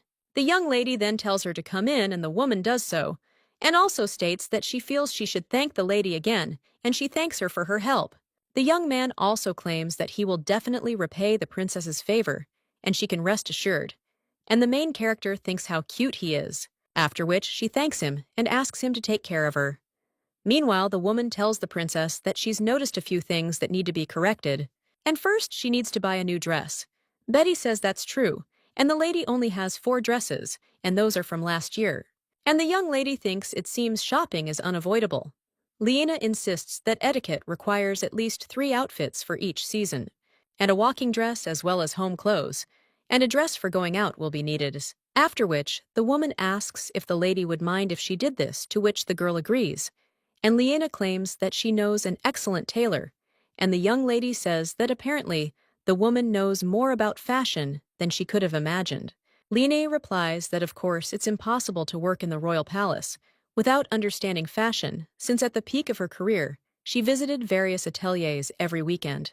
So the lady has no reason to worry about the upcoming prayer celebration, and she will prepare everything. Betty says this is certain, and the celebration is already so soon. The young lady then asks what kind of celebration it is, and the girl replies that it is a prayer celebrations. This is an important national event that takes place at the end of spring. Everyone prays for well-being and health. They pray for one day, but the holiday itself lasts 3 days. Betty claims that the opening of the prayer, it takes place in the Daitome Temple, which is located near the royal palace. However, the young lady insists she won't go. The girl understands that the gods are clearly evil. Since she refused to make nectar, how can she go to the temple? And despite that Daitome is a kind goddess, but she should still avoid attention. However, the maid immediately tells her that this is not right and she should leave. One of them claims that this is an event of national significance, and members of the royal family cannot remain on the sidelines. The entire royal family must attend the national event. The main character then wonders if the whole family will be there. Betty, meanwhile, addresses Her Highness, and he asks if she doesn't want to see everyone, because she is Her Majesty the Queen. Prince Leonard and Princess Stella will be there. Lena says that's wonderful, and Betty replies that this is true, but the main character thinks that everything is not so, and she wonders if she will be able to stay if she faints, and still wonders when she will be able to rest. A little while later, the main character is already riding in a carriage and thinks that if she jumps out of it, she won't have to go to the celebration. Well, she also thinks that if Daitome shows up and asks why she doesn't make nectar, and also will the king and queen take more care of her, but then the queen, the prince and princess would watch over her, and of course, at least once she would have to meet the gods. So Daitome is the lesser of the 2 evils for her, but the girl still understands that she doesn't want to go to this holiday at all, and now is such a bad time. After all, because of her affairs, the entire aristocracy is watching her. At this moment, someone turns to Nuna and asks if everything is all right. It turns out to be a prince, and he asks the girl if it's hot and whether she should open the window. The girl replies that she is fine, and also turns to the boy and asks why he is going to the Daitome Temple with her. The girl understands that during official events, members of the royal family travel separately to avoid accidents. Meanwhile, the young man says it's simply her first official event. He wonders what if she behaves foolishly and tarnishes the family name. However, the young lady says that he just wanted to go with her, and the young man cries out that everything is wrong. And then the girl asks if this is all because he's still young and really needs to be held, and if he wants to hold her hand. The young man just cries out, and the main character turns to him again and thinks how upset the guy is. The young lady also asks if he knows, however the guy replies that he is not interested. But the girl continues her proposal and asks if he knows she wanted to go with him. And if she goes alone, she'll be nervous because it's her first time, and that's why she wanted to go with him, so she thanks him. The young man then claims that this time he forgives her, and the main character hits the guy on the head, and she thinks how cute he is. But then the young man turns to his sister and asks if she wants to know anything about others, like the queen or the prince. The main character then wonders if the guy went with her to help her, and he claims that this could become a problem, and if she starts asking questions, she could get punished. But there is no one who could tell. The young man then says that he can do this for her. Their main character asks if this is true, after which she says that he is the best. The guy then begins his story and claims that Her Majesty the Queen's name is Clea Pandarion, and she is very beautiful before the wedding. She was the Marchioness of Floyd. The main character is then surprised to hear the last name and wonders if this is the last name of that guy who pestered her during the incident with the poisoning of the queen. And that means it's because she is his family, and the young lady is an illegitimate child. The girl realizes that Prince Leonard is 10 years older than her and has a great talent for magic. He is already a fifth circle wizard. The girl also understands that people usually end their lives on the second or third circle, and at 20 years old, it is very difficult to reach the fifth circle, and the guy is a real genius. Akron claims that he is kind to him, but they rarely see each other because he is usually in the magic tower. And finally, Princess Stella, 9 years older than the young lady, is an excellent spearman, has already become a knight, and has even fought monsters. She also fought in the war, and the girl understands that the king is a master swordsman. The eldest son is a wizard, and the eldest daughter is a knight, and that is why Akron is losing heart. The main character then asks if the boy is learning fencing, and he replies that yes. He's thought about it a lot, but fencing is still the best activity for him, and yet he's worried. The main character asks what it's about, and the guy replies that they usually start at an earlier age, and it seems it's too late to start. The main character understands that this is how things are, and usually begins training no later than at age 5. Well, now she says that it is not too late, and can only do a little, and it also does not matter when to start. After all, the main thing is to get to the end, to which the young man agrees and smiles. And a little while later, they arrive at the palace. The young man then turns to his sister and claims that there is a tree nearby that Detome herself planted, and he asks if she wants to go and see it later. The heroine then agrees, and the knight approaches her, claiming everyone has already arrived and is in their rooms. The young lady asks if they're ready yet, and the man insists they were expecting a long celebration. There's only a short time left, and he thinks they should hurry. Afterwards, they head off somewhere, and the young lady approaches the knight, asking if the business with the unfamiliar gambling house is over. The man replies that, yes, of course. And all the smugglers were caught and the gambling house was closed. The young lady then says, that's how it is. And the knight insists there's one person left whom they can't find. He always wore a mask in the gambling house, and the young lady realized that the problem most likely lay in the fact that this gambling house was for the aristocracy. The man claims all the testimony is confusing and can't even tell whether it's a woman or a man. The only consistent thing in the stories is the mask, and the main character wonders if it's a magical illusion. The man claims they even sought help from the royal wizard from the Magi Tower. The young lady says she hopes they'll find an answer quickly. The man claims that he has other things to do, so he will leave the girl, after which another priest approaches her. She also claims that she will accompany her from there. The main character then doesn't move on, but hears someone's voice. This voice asks where the young lady is going, and claims that he knows what he is doing, and hears him. The girl then addresses her by her first and last name, but then corrects herself and addresses her as a traveler, a palace of nectar. The main character stops, and the priest asks the princess if something has happened, and the young lady then wonders if they hear anything and where this sound is coming from, after which the voice tells the girl to look below. And the main character does the attack, but then thinks it can't be happening, on the floor near her foot. The main character sees a branch of some plant, and it appears to be the goddess of fertility. The goddess at this time says that she is so glad that Lottie is there, and she lay on the ground for more than 2, and she also already thought that she would plunge into eternal sleep. But Lottie wonders if the girl hadn't decided to have a good rest, leaving the holy relic. The girl understands that usually the gods inhabit the relic, because this way they can communicate with the priests. The fertility goddess then claims that she doesn't know why she's still there, and the main character wonders what she's talking about. The woman claims that she, as usual, tried to enter the relic to bestow a blessing, but was thrown back. So the young lady then wonders why she doesn't give up her appearance and return to the divine world, and she'll certainly give up her health this time. The goddess, however, insists she can't do that, and that the other bugs will mock her for tens of thousands of years. After all, as soon as she thinks of Curies, someone immediately sees his face. The main character thinks she doesn't like him either, and the boy always demanded more nectar. Meanwhile, the goddess begged the young lady to help her return to the realm of the gods, for she would repay the girl with whatever she desired. Lottie then says that it is good, and regardless of the power of God being in the human world for a long time, is fraught with serious side effects. So now the young lady only says that she should not forget about God and protect her. The girl then puts the sprig in her clothes, and Akron asks what's wrong with it.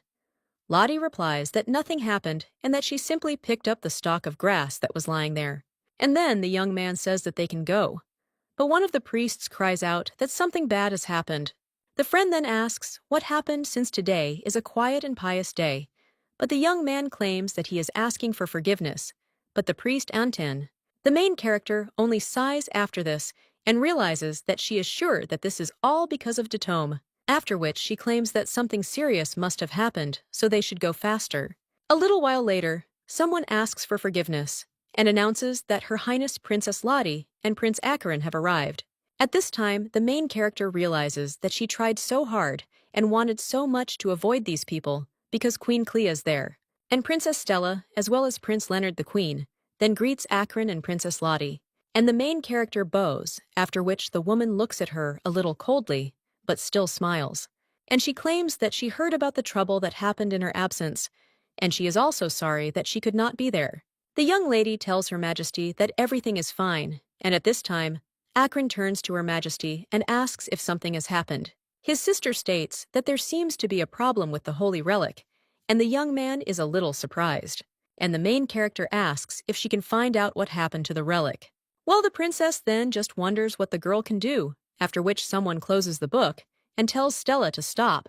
It turns out to be a prince, and he claims that everyone knows that the gods can only give their blessing through a relic. The young lady replies that yes, she was told about it, but she understands that she did not see it. The man claims that Datome is the goddess of abundance, and she was unable to enter the relic. And to find out the reason, His Majesty the King and Her Majesty the former Queen, as well as the High Priest, gathered in that room. The main character then wonders if the relic is there too. The goddess then addresses the young lady, and he asks her to hurry. Lottie realizes she's acting like a little child, and she is after all the sister of the chief god.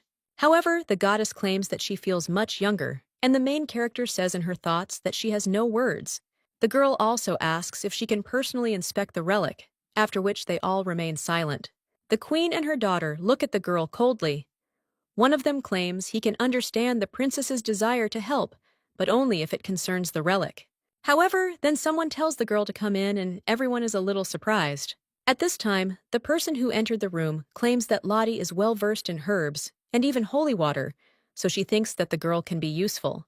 The young man then asks if the young lady is knowledgeable about herbs and holy water, and the woman turns to the young lady and asks if that is so, and then goes up to her and says that she is glad to see her. The main character understands that they are not so close and wonders why she addresses her so sweetly. At this time, the woman notices something else and asks where the girl made the bracelet. After all, she told her to wear it always. The rest of the family watches this with a little surprise, and the former queen simply tucks a strand of the young lady's hair and tells her to wear this bracelet always as a talisman, and she wants him to protect the baby the same way he protected her. The girl is then shocked, wondering why the former queen did this to her. The rest of the family watches as well, and the former queen turns to Lottie, and he asks if she'll come in with her for a bit. The girl nods and thinks that's right. She mustn't forget why she's there. After this, they go outside, and the main character asks if they intend to become impudent.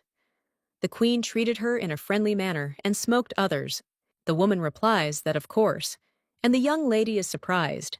And the former queen claims that she did not give her the bracelet for nothings, and she gave it to the girl in order to get something in return. A little while later, the little girl asks if the woman wants her to control Prince Leonard and Princess Stella. But the main character also asks how to do this, and screams that, as soon as she intervenes, they will take a knife to her back. The queen wonders if the girl really thinks so, after which she asserts that she thinks the girl will be able to change the royal family, and is looking forward to hearing from her. A little while later, the girl already enters the place where the priest is standing, and the king, seeing the girl, he asks what she's doing there. The former queen claims she brought a young lady, and Lottie's a wonderful herbalist, so they could use her help. Cool then turns to his mother a little worried, and the main character looks at this branch, after which the man asserts that it is true that the sacred relic of their temple of the goddess Datome is this branch. The king turns to the high priest and states that he wants to say that the celebration will be held in any case, and the man says that he understands. However, they still do not know whether the goddess Datome has possessed the relic. At this time, Kolosok is fidgeting in the young lady's bow and asks if they are really joking with her, and also says that they should let her come back. and if she tries now, she will look good. The main character then refuses and says that she should wait in case something is wrong with the relic. This could cause damage to the environment in the kingdom, so we need to figure this out first. The young lady asks if she can look at the holy relic of the wealthy. He says of course, but he asks her to be extremely careful. The girl then takes this branch in her hands and examines it from all sides, but realizes that there seems to be nothing there. The goddess then asks how this is possible, and the young lady claims that she really does not see any problems, and there is no damage, and that divine power is felt. And there is nothing strange about it. It also rarely looks as fresh as if it was just cut. So the main character wonders why she looks like this. She also asks the goddess if she remembers when this branch became a relic. The goddess replies that it was a very long time ago, and maybe a little over 1,000 years. Then the main character breaks this branch, after which the priest screams in shock at what the princess is doing. The king is perplexed. The priest asks how the young lady could have done so, considering it's a precious relic, and the main character replies that it's not so. And this branch is a fake, because if it were a real relic, then she would not be able to break it so easily. And everything that is made by the gods has strong divine power. The main character also understands that it is not easy for her to break even an ordinary branch. The priest also asks about this, perhaps after which they fall to the floor. The king approaches him and asks if he is even looking after the relics, but the high priest cries out to his majesty that there were no problems at the previous prayer celebration, and he himself saw that the relic definitely contains divine power. Lottie replies that it is certainly true that the divine power comes from her, and that it is also true that there were no problems until last year. The girl also asks how they usually protect the shrine, and the man replies that they hide it in a secret place with several seals, and he is the only one who knows where this secret place is. The main character asks if the relic is safe there, and the man replies that he is sure. And the young lady claims that the holy relic was then replaced at the end of last year's celebration, and that it is the one who is capable of terrible deeds who was able to deceive the king and the high priest. The girl now steps on this branch, after which it crumbles, and a stone is visible from there. And then the priest cries out in shock. Could it really be that a piece of the real relic was hidden in the fake? At this time, the goddess becomes furious and wonders who dared to insult her. The priests then go into shock and realize that the temple is shaking, and they cry out that it is an earthquake. One of them claims that the goddess Datom is furious. The main character tells her to calm down. And she also stopped right now, otherwise she would fall into eternal sleep. The goddess then stopped and apologized, after which the main character says that if the celebration is cancelled, people will be disappointed and rumors will spread that Datomi will leave Pandarian, so they need to create a new relic. The king is then a little surprised and asks the girl if it's necessary and how to do it. The young lady claims that they have something that was bestowed by the goddess Datome herself. The girl also remembers how the boy said that there was a tree nearby that Datome herself planted. A young lady asks if the stolen holy relic is part of this tree. The priest claims that the girl is right. According to records, the goddess Datome gave a fruit tree to feed the people, and then she broke a branch and gave it to them as a sacred relic. The goddess at this time claims that yes, that is how it was, because they prayed to her to feed all the people, but she forgot to prepare the gift. That's why she broke the branch. Now the young lady asks if they're going to the tree then, and the priest claims that he wants to tell Her Highness that the sacred tree is infected. A little while later, the girl approaches him and realizes that everything is true. She is also shocked to think how a sacred tree can get sick, and the king asks if they even look after the temple. If everything is in such a bad state, another priest immediately falls to his knees and bows his head asking for mercy. After all, it was all his fault as the guardian. But the high priest claims that he could not do anything. After all, the tree is already old and was even engulfed in flames, and he is sure that everyone remembers the Demon King. The main character then thinks about this bastard and realizes that when he turned 70 years old, the Demon King set fire to entire countries to plunge all people into eternal sleep. And because of him, the girl fell into eternal sleep a few months after her memory returned, and then it seems he disappeared without a trace. The priest claims that since then the tree has become weaker and weaker, and they also cannot help, because they do not know anything about divine diseases. The keeper then claims that it is still his fault that he was unable to save the tree, and he knows that his life is worth nothing. But he will take responsibility for spoiling the prayer celebration. The main character then realizes that he is saying something about responsibility, even though he did not prevent anything. The young lady claims that they will talk about punishment later, and there is still time for a holiday. The king then tells the young lady to tell him what she is going to do, and the girl states that she will make medicine to cure the saint and asks if she can get into the herb storage. The king then agrees, and the former queen states that it sounds wonderful, after which the young lady leaves and claims that she will return soon, and a little while later, she arrives with a test tube in hand and claims everything is ready. The goddess claims she believed in Lottie, and she knew that she could help, but the girl wondered what kind of medicine it was, after which the young lady smiled. And he thinks it's not a medicine at all, but poison. The goddess is then very surprised and asks what she's talking about, and the young lady claims that this is a bottle of ink and she was unable to make medicine before. But she found out. That intense pain can heal. The goddess is already crying out that the sacred tree is dying and that this is blasphemy. However, the young lady at this time looks at this tree with a smile on her face, after which the high priest turns to her and asks if everything will be okay. The girl replies that of course, and asks if he could pour his divine power into the tree, to which the priest agrees. However, he claims that the power will not work because of the illness, and her ice claims that now everything will work out and he will have to apply all his strength. The man says that he understood, after which he and his colleague begin to use divine powers. They try their best, and someone cries out that the disease is retreating. However, the young lady claims that more is needed to, which they agree. After which, the tree begins to blossom, and then turns completely green, and then the young lady says that the sacred tree is healed. At this time, the priest claims that the Lord himself is calling him to himself, and the guardian asks him to come to his senses. The goddess at this time claims that this is amazing, and now the girl will be able to cure absolutely any tree. But the young lady replies that no, and she is the only one who can make this poison. But this requires enormous divine power. And now she says that a new divine relic needs to be made. The goddess then asks how she'll do that if she's still in a sprout. The girl asks if the relic is an object that a god touched and gave to a human. The goddess replies that it seems so, and after touching it, the object becomes sacred and asks what's the matter. And the main character says that then everything will be fine, after which she breaks one of the branches, and the goddess asks what she is doing. The girl claims that she will wrap the god around the branch, and the goddess in shock asks what she is talking about, after which the main character begins to wind her blonde, only complains of back pain. A little while later, the sprout is already wrapped around the branch and begins to shine. The king and the former queen are then a little surprised, and the main character says that she succeeded. The priest then asks how this is possible, and the young lady claims that she will say it yesterday in her sleep.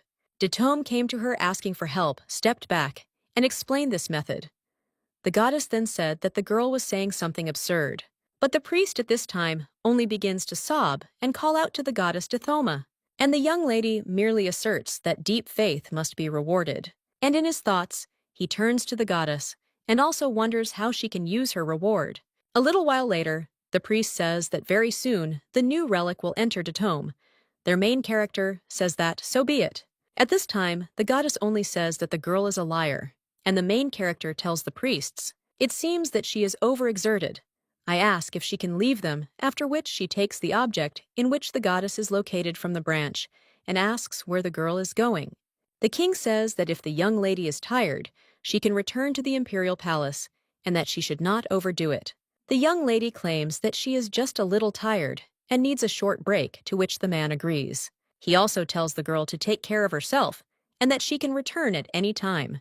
The main character then looks away and agrees, after which they all leave. The girl says she's finally alone. The goddess then asks if the emperor is part of the young lady's family, but he truly treats her like a human being. The young lady then wonders what the goddess means, and the woman asserts that she had previously had bad luck with her families, and the girl was either an orphan or connected with strange people. So let her enjoy this life and not think about falling into eternal sleep. The main character then asks if the goddess was watching her, and the woman replies that of course she was. And she became concerned about Lottie, even though she couldn't help because of her contract. The young lady then realized that she thought she'd been struggling alone her whole life, And there wasn't even a single person caring, but only one goddess. The goddess then asks why the girl decided to carry her away. He also suggests that she hurry up and return, so that she can take the blessing. However, the young lady claims that there is a small matter, and she promised to reward her for her help. The goddess then says that this is true, and asks what the girl needs, and whether she should thank her for her help.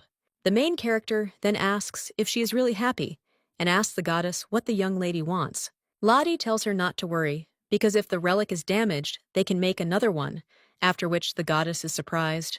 One of the residents is then surprised and tells people to just look. After all, the sacred relic shines so brightly, and this year there will be a great harvest, because it has never seen such a bright glow. And perhaps Datome admires the piety of His Majesty, the Emperor, and the High Priest. And the young lady just thinks that she is just furious because she broke her back. At this time, the boy turns to his little sister and asks what she was doing before, and the girl replies that she was doing nothing special. The main character also looks at the prince and princess and thinks that they are pretending not to hear anything. The girl claims that she only saw that the shrine was damaged and could not do anything, but it seems the high priest was able to fix it.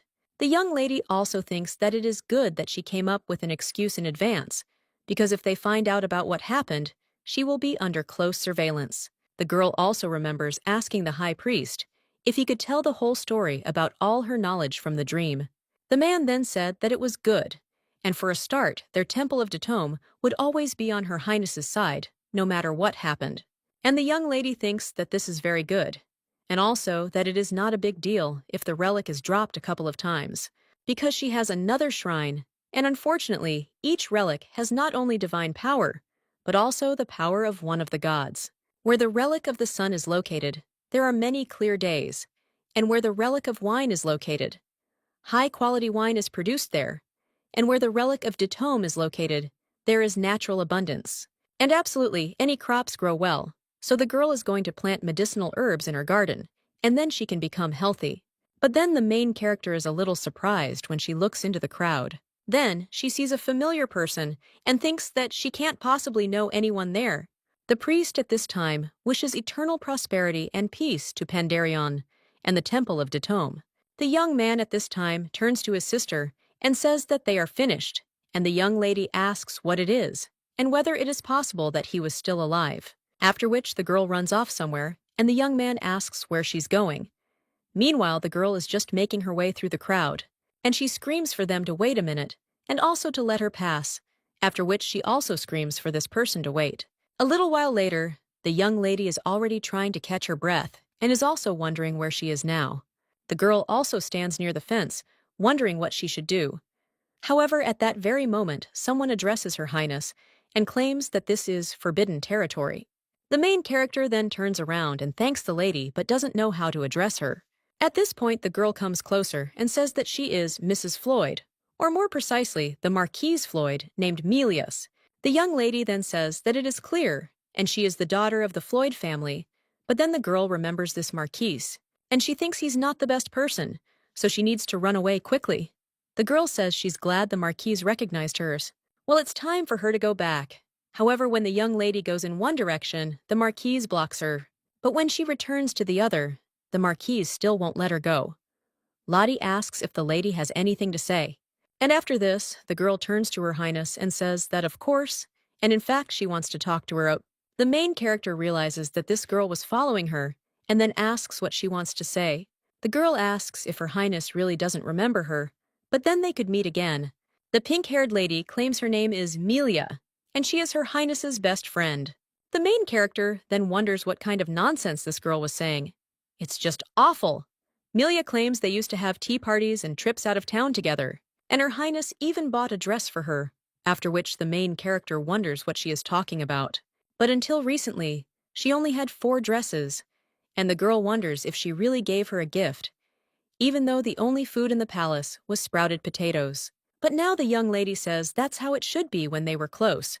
The girl replies that yes, that's true. After all, Her Highness even gave her a necklace, but she doesn't wear it often because it matches all my dresses. Lottie thinks that you just have to look at her, and also says that this can happen. Melia claims that she is very happy and knew that Her Highness would say exactly this. Well then, the girl squeezes the young lady's hand, and the latter thinks it's very painful. Melia later claims that in truth she was very worried, and wonders if Her Highness has even forgotten about her. But the girl also says that it's okay, because it won't change their relationship, and Her Highness is her best friend. The main character at this time turns to Lady Floyd, and then says that she is disrespectful. The girl is very surprised by this, and asks if Her Highness is talking about her. And Lottie replies that she thinks that because the girl is still young, she is poorly trained in etiquette, and she tells Lady Floyd that she is not her friend, and that maybe they were close in the past. But who dares to touch a member of the imperial family first? Melia is a little surprised by this, and Lottie says that no matter how high-ranking an aristocrat is, the Marquise has no right to touch a member of the imperial family, and she should also know her place. The young lady also asks if the girl is familiar with Baron Leold Dean, after which the young lady says that she knows him but is interested. Why is Her Highness asking about him? Lottie replies that she wants to report that there are rumors that Baron Dean has embezzled imperial funds and jewels, and also among them was a precious necklace presented by His Majesty the Emperor. The girl then, with shaking hands, asks if Her Highness could tell her what kind of necklace it was, and the main character replies that it's a beautiful pearl necklace. The lady with pink hair is then very surprised, after which everyone tells him that she remembered an urgent matter, so she asks for forgiveness, and she will go first. Lottie realizes that she was simply making an assumption. She was curious why Baron Dean wasn't afraid of Marquise Floyd, and he also wonders if it's all about Lady Floyd. This necklace was given to none other than the Emperor, essentially giving it to Marcus Floyd, and the girl claims that this is all very annoying. A short time later, she returns to her palace. The boy then points his finger at something and asks his sister what it is. The main character moves closer to the window and asks what he's talking about. The boy points to a branch. The young lady insists it's nothing special, and that it's something similar to fertilizer. The young man then says that this fertilizer is very strange, and the goddess in the kingdom of the gods at this time is almost crying from the way her artifact is being treated. The protagonist realizes that since she and Akron became closer, their relationship has become more tender. She also turns to the boy and asks how he is doing with His Majesty. The young man replies that he and his father had recently been on a short trip, and he had said that if Akron performed well in fencing, he would give him a sword. The young lady then smiles and realizes that the boy had always called his father His Majesty before, but now he addresses him as Dad. The Emperor, although belatedly, seems to want to improve their relationship, and so he sends the girl all sorts of gifts. Sometimes he understands, but not always. However, one thing is certain, and this is the thing: the Emperor's insomnia can no longer be ignored, because judging by the rare meetings, his condition is worse than she thought. The man must start taking medication, or else things will get even worse. At that moment, someone knocks on the door, and their protagonist tells the person to come in, after which a boy comes in and greets Her Highness. But there he sees Akron, who looks at him coldly. Lottie asks what happened, and Raven tries to answer, but then the prince interrupts him, and she asks what the guy is doing in his sister's palace. However, at that very moment, the main character hits him on the head. The young man then asks why she did this, and the young lady claims that one cannot talk to strangers like that, and it would be better to ask her sister who this boy is. The guy does this after that, and the main character says that it's good, and let him fill it out as an example, after which she says that they should get to know each other. After all this, young man is the Earl of Ravensale, and she is his guardian. The boy says it is a great honor for him to meet His Highness. Akron also introduces himself and says that he is the second prince, but still looks at the boy coldly and also asks why he is in home clothes and also whether he really lives there. The main character replies that yes, and Lady Sayla is her maid, and Raven is always with her, so they live together. After this, the prince only cries out that he also wants to live with his sister, and slanders her, and asks why he doesn't leave his huge palace and move in with hers, after which she turns to Raven again and asks what happened. The young man replies that there's something he doesn't understand in the textbook, and the young lady asks what it is. The guy then points to one of the parts and says that this is it, after which the main character explains what should be there, and the prince, seeing this, only smirks, and then asks how old the boy is.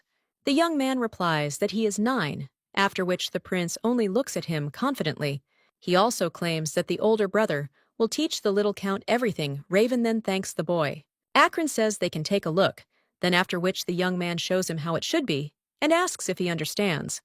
Raven replies that it's not quite clear. The protagonist realizes that upon reflection, this is Akron's first interaction with a peer, and she hopes they will become good friends. Meanwhile, the prince insists that everything is fine, and he will explain again. He then does so, but Raven insists that, frankly, he doesn't understand the explanation at all. At this point, someone starts pounding in her head, and the protagonist wonders if it could be Betty, after which she asks if there are any buns left after breakfast, and also if she can bring a snack. Well then, the maid tells Her Highness that the prince has arrived, and the guy enters the room. Akron says that this is Prince Leonard. Raven also greets His Highness, and the main character rises from her seat and asks what brought Prince Leonard there. And he replies that he has a conversational young lady, after which he looks at Akron and says that she has a guest. The young man is a little surprised, then claims they're going to play, and we're just about to move to another room. The prince then asks if that's true and says it's a very good coincidence, then apologizes. Well, the main character says that no, and the guy doesn't need to leave because she doesn't know what happened. But does a person who came without an invitation have the right to decide who should leave? At this time, Akron turns to his sister in shock and asks what she is saying, because this is His Highness Prince Leonard, and he didn't come there for no reason. The main character then asks how this is, and also claims that Akron is more important to her. The young man then becomes embarrassed and says he needs to say something else. Then he whispers to his sister that Leonard always comes with a purpose. The girl replies that they had agreed to meet with Akron. She also understands that the guy had been studying diligently for several days, so he could dedicate a whole day to playing with her, and she wonders if she can accept Leonardo, who appeared out of nowhere, because this is unacceptable. Akron claims that he is fine, and the girl will just tell him everything, but later after, which she says that they will go to another room. When these two come out, the main character turns to His Majesty and asks what happened.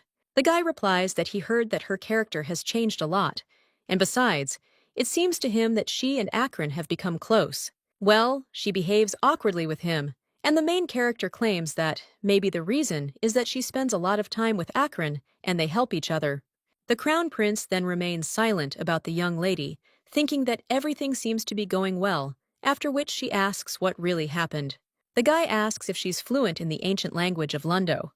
The girl is then shocked, wondering who told him this, and also wondering if Her Majesty the former queen really told him. The guy replies that yes, and it happened when he was about to leave the palace. The woman told him to drive by and talk to Lottie, as she might know how to solve his problems. The main character now says that it seems he has a request for her, and the crown prince replies that this is true. However, the young lady claims that she does not understand him at all, and that there must be at least a few people in the imperial palace who speak the Lundo language, so Lottie asks why he came to her. The man replies that it is because he cannot get help from the scientists at the palace, and the young lady asks if help is really needed in the magic tower. His Highness the Crown Prince replies that yes, and the girl says that this is probably quite secret information. The young lady understands that the imperial palace, the temple, and the magic tower each possess their own power. But even if the relationship between the tower and the palace is currently in good order, it still cannot borrow the palace's scholars. The man then asks what else the young lady has learned, and the girl asks if this is really considered a secret for the time being. She also understands that if it were secret, even if only temporarily, then Her Majesty the Empress would not have sent him to her. His Highness at this time says that the girl is right, and it seems that she has become much smarter. The young lady replies that she was born a genius, and the young man says that he simply did not recognize it before. He also claims that everything is as she suggests, and he had an ancient book in his possession, which he does not want to share with the imperial family or anyone else. Well, if she helps, she will be rewarded, and he will keep her dressage abilities a secret to Lundo. After all, it seems her goal is to live in the shadows. The young lady then smiles and says that His Highness is smart. The boy replies that he's a genius too, and the main character wonders what happened. The guy then asks if she knows anything about magic, and the girl replies that only a little. And the main thing in magic is to create your own circle and study the spell as well as other circles. But it is also important to constantly learn something new, as well as restore magical knowledge that has been lost. The young lady then asks if he found a spell book in Lundo. He replies that it is true, and that the owner of the ancient book spoke Lundo perfectly, as did anyone who knew even a little of it. They tried to translate it, but all failed.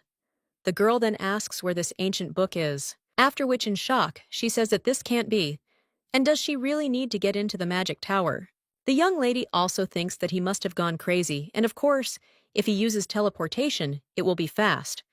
But it is so problematic, after which the girl states that she will not go. However, the prince says that His Majesty the Emperor said that she is looking for a good medicine, and if she translates the book perfectly, then he will give her a leaf from the world tree that is kept in the tower. The main character hearing this immediately asks when they can leave, and a little while later she is already breathing heavily. The maid turns to Her Highness and asks if everything is all right with her, and if perhaps she should take a rest. The Crown Prince claims that the tower is very close, and it is better to get there and rest there rather than stop there. The girl then says that His Highness Leonard is right, because it's about 2 hours from there to the tower. She fears that the enemy might use the teleporter to attack, as there's quite a distance between the teleporter and the tower. And of course, there's a magic circle located in the tower itself, but only wizards can use it. Now the young lady thanks the maid for her care. Betty replies that it's nothing and asks if the mistress would like some water. The girl replies that no, she's fine, and also asks if the maid needs anything. Betty replies that no, and that she's quite strong. The heir apparent suggests they leave, as he wants to get there quickly, to which the young lady agrees. And they begin to drive Leonard, then turns to Lottie and claims that he thought her maid needed a lot of training. He also says that a girl shouldn't be too friendly with the servants. The young lady then asks if this is true about the prince, who replies that the same applies to Akron. After all, if you spoil him too much, he will never grow up, and it is nonsense when a maid feels comfortable in front of the imperial family. The main character then thinks about what he is talking about, and also claims that they will talk about Betty later. The girl claims that in private conversations, she will do what she wants, and that Akron is a child who needs to be cared for before becoming part of the imperial family. However, the prince claims the girl is talking about things she doesn't know, and a person at the top needs dignity above all else. The girl argues that a person at the top is more likely to need support. His Highness then says no, and the girl will soon find out. Lottie then realizes that something seems to be happening already, and that's why he's so nervous. The girl also wonders if a 20-year-old fifth circle wizard can't afford to live peacefully. Well then, the young lady thinks that such actions are explained, after which the carriage shakes a little, and the young lady immediately jumps up from her seat, and she screams softly, then falls on His Highness and says she fell. Blin then asks if she's okay, and the girl replies that she is. Afterwards, she touches him and thinks it's worth taking a look. Then using her powers, the young lady tests the boy's magic circle and sees that there's a crack in it. This circle is created to accumulate mana around the heart, and a crack in it means that mana is leaking out, and it also means that the owner cannot cultivate. A little while later, Prince Leonard is greeted by other magicians, and one of them claims that he heard that he brought a man who speaks the ancient language fluently, and also asks if they will finally receive a translation of the book. The guy replies that this is true, and that the former empress personally recommended her. One of the magicians asserts that Her Majesty's opinion is trustworthy, after which the prince extends his hand to the young lady and speaks. That this is Lottie Pandarian. She is the second princess, and this child is his translator. The mages are then shocked, wondering if this princess is really that stupid. A long time later, the young lady's maid only sulks, and he also says that the lady just came to them, and they made such faces and they are stupid as potatoes. The main character then thanks the girl for being angry on her behalf, but claims that if she helps them, even just once, they will change their minds. The young lady also understands that in any case, this won't go beyond the tower walls. Betty turns to the princess and asks if she's better than them already, to which the girl replies that she is, and that she's much better after the medicine and rest. She also understands that the wizard also helped her recover, and then the wizard dealt with it very easily, but Leonard just watched hers. And apparently, his problem with the circle is quite serious. At this point, someone apologizes to Her Highness and asks if he can come in. The girl tells him to come in, after which the magician enters the room and claims that he wanted to know how the young lady was feeling. The girl, smiling, replies that it's only thanks to him that she's feeling so much better, and the man says that's good. He also apologizes for his insolence, but asks Her Highness if she can definitely begin translating the book. The young lady then asks if everyone is interested in what skills she has. The man replies that none of them expected her arrival, and apologizes for thinking badly of her. The main character then thinks that she understands everything, and just a couple of months ago she was an insignificant mudblood, and today she arrived as a translator from an ancient language, and their doubts are completely justified. The young lady says that everything is fine, and that the driving force of wizards is their insatiable curiosity. The man then says that Her Highness knows these words, and the girl replies that yes, she has read several books on the history of the magic tower, and this phrase has sunk into her soul. The magician then claims that in the end, this phrase is nothing more than the ideology of the magic tower, and endlessly explore and endlessly practice. The girl then compliments the magician and asserts that endlessly marvel at all the truths of the world, and then he will tell you the right answer. The man then realizes that he didn't think the girl would remember everything, after which he claims that Her Highness is a good person. And he's confident those below will soon learn of this, the girl. Then thanks the man for his support, and the man then tells Her Highness to follow him. Then they head down the corridor, and the girl thinks that a lot has changed there, and she also thinks that she really wants to visit her laboratory at least once. Afterwards they pass by the paintings, and the man claims that these are the wonderful people who led their tower. They were all amazing and wonderful, and if even one of them hadn't existed, the tower might not exist today. The protagonist then looks at one of the paintings and asks if it could be the Archmage Carmel. The man replies that she was a sorcerer of the 8th circle and was well versed in the study and interpretation of ancient magic. Much of the ancient magic of the recorded tower was restored by hers. The main character then becomes a little embarrassed and says that she is an outstanding person, and the man claims that the princess is right, because this woman is the one Leonard admires the most. The main character then asks, a little surprised, if it's really an attack, and also thinks that Carmel was an ordinary commoner, and wonders if she's really a role model for Leonard. The magician then asks if it is really that surprising. Hello, the girl replies that no, and she just thought that he would look up to others, for example, to that person over there, after which the girl points to one of the portraits and asks if this man was not the greatest wizard of his time, because judging by what she heard, he easily used high-level magic. The man replies that this is true, but claims that Leonard prefers Archmage Carmel. The young lady then asks why this is so, and the man replies that it is because Carmel created more magic needed for everyday life than for fighting, such as a spell that gives a small light in the dark, and a spell that helps you find a village when you are lost. The spells she created were nothing special to wizards, and in those days all wizards were very aggressive and dangerous. However, as the magic created by Carmel spread among people, the image of wizards in the tower slowly changed, and the man claims that even wizards of the 1st circle could use its magic due to its simplicity, and so many came to the tower. Thanks to this, the tower grew even larger. While he can't say she was good only in this form, her offensive magic abilities were also high. The young lady then mentally asks him to stop.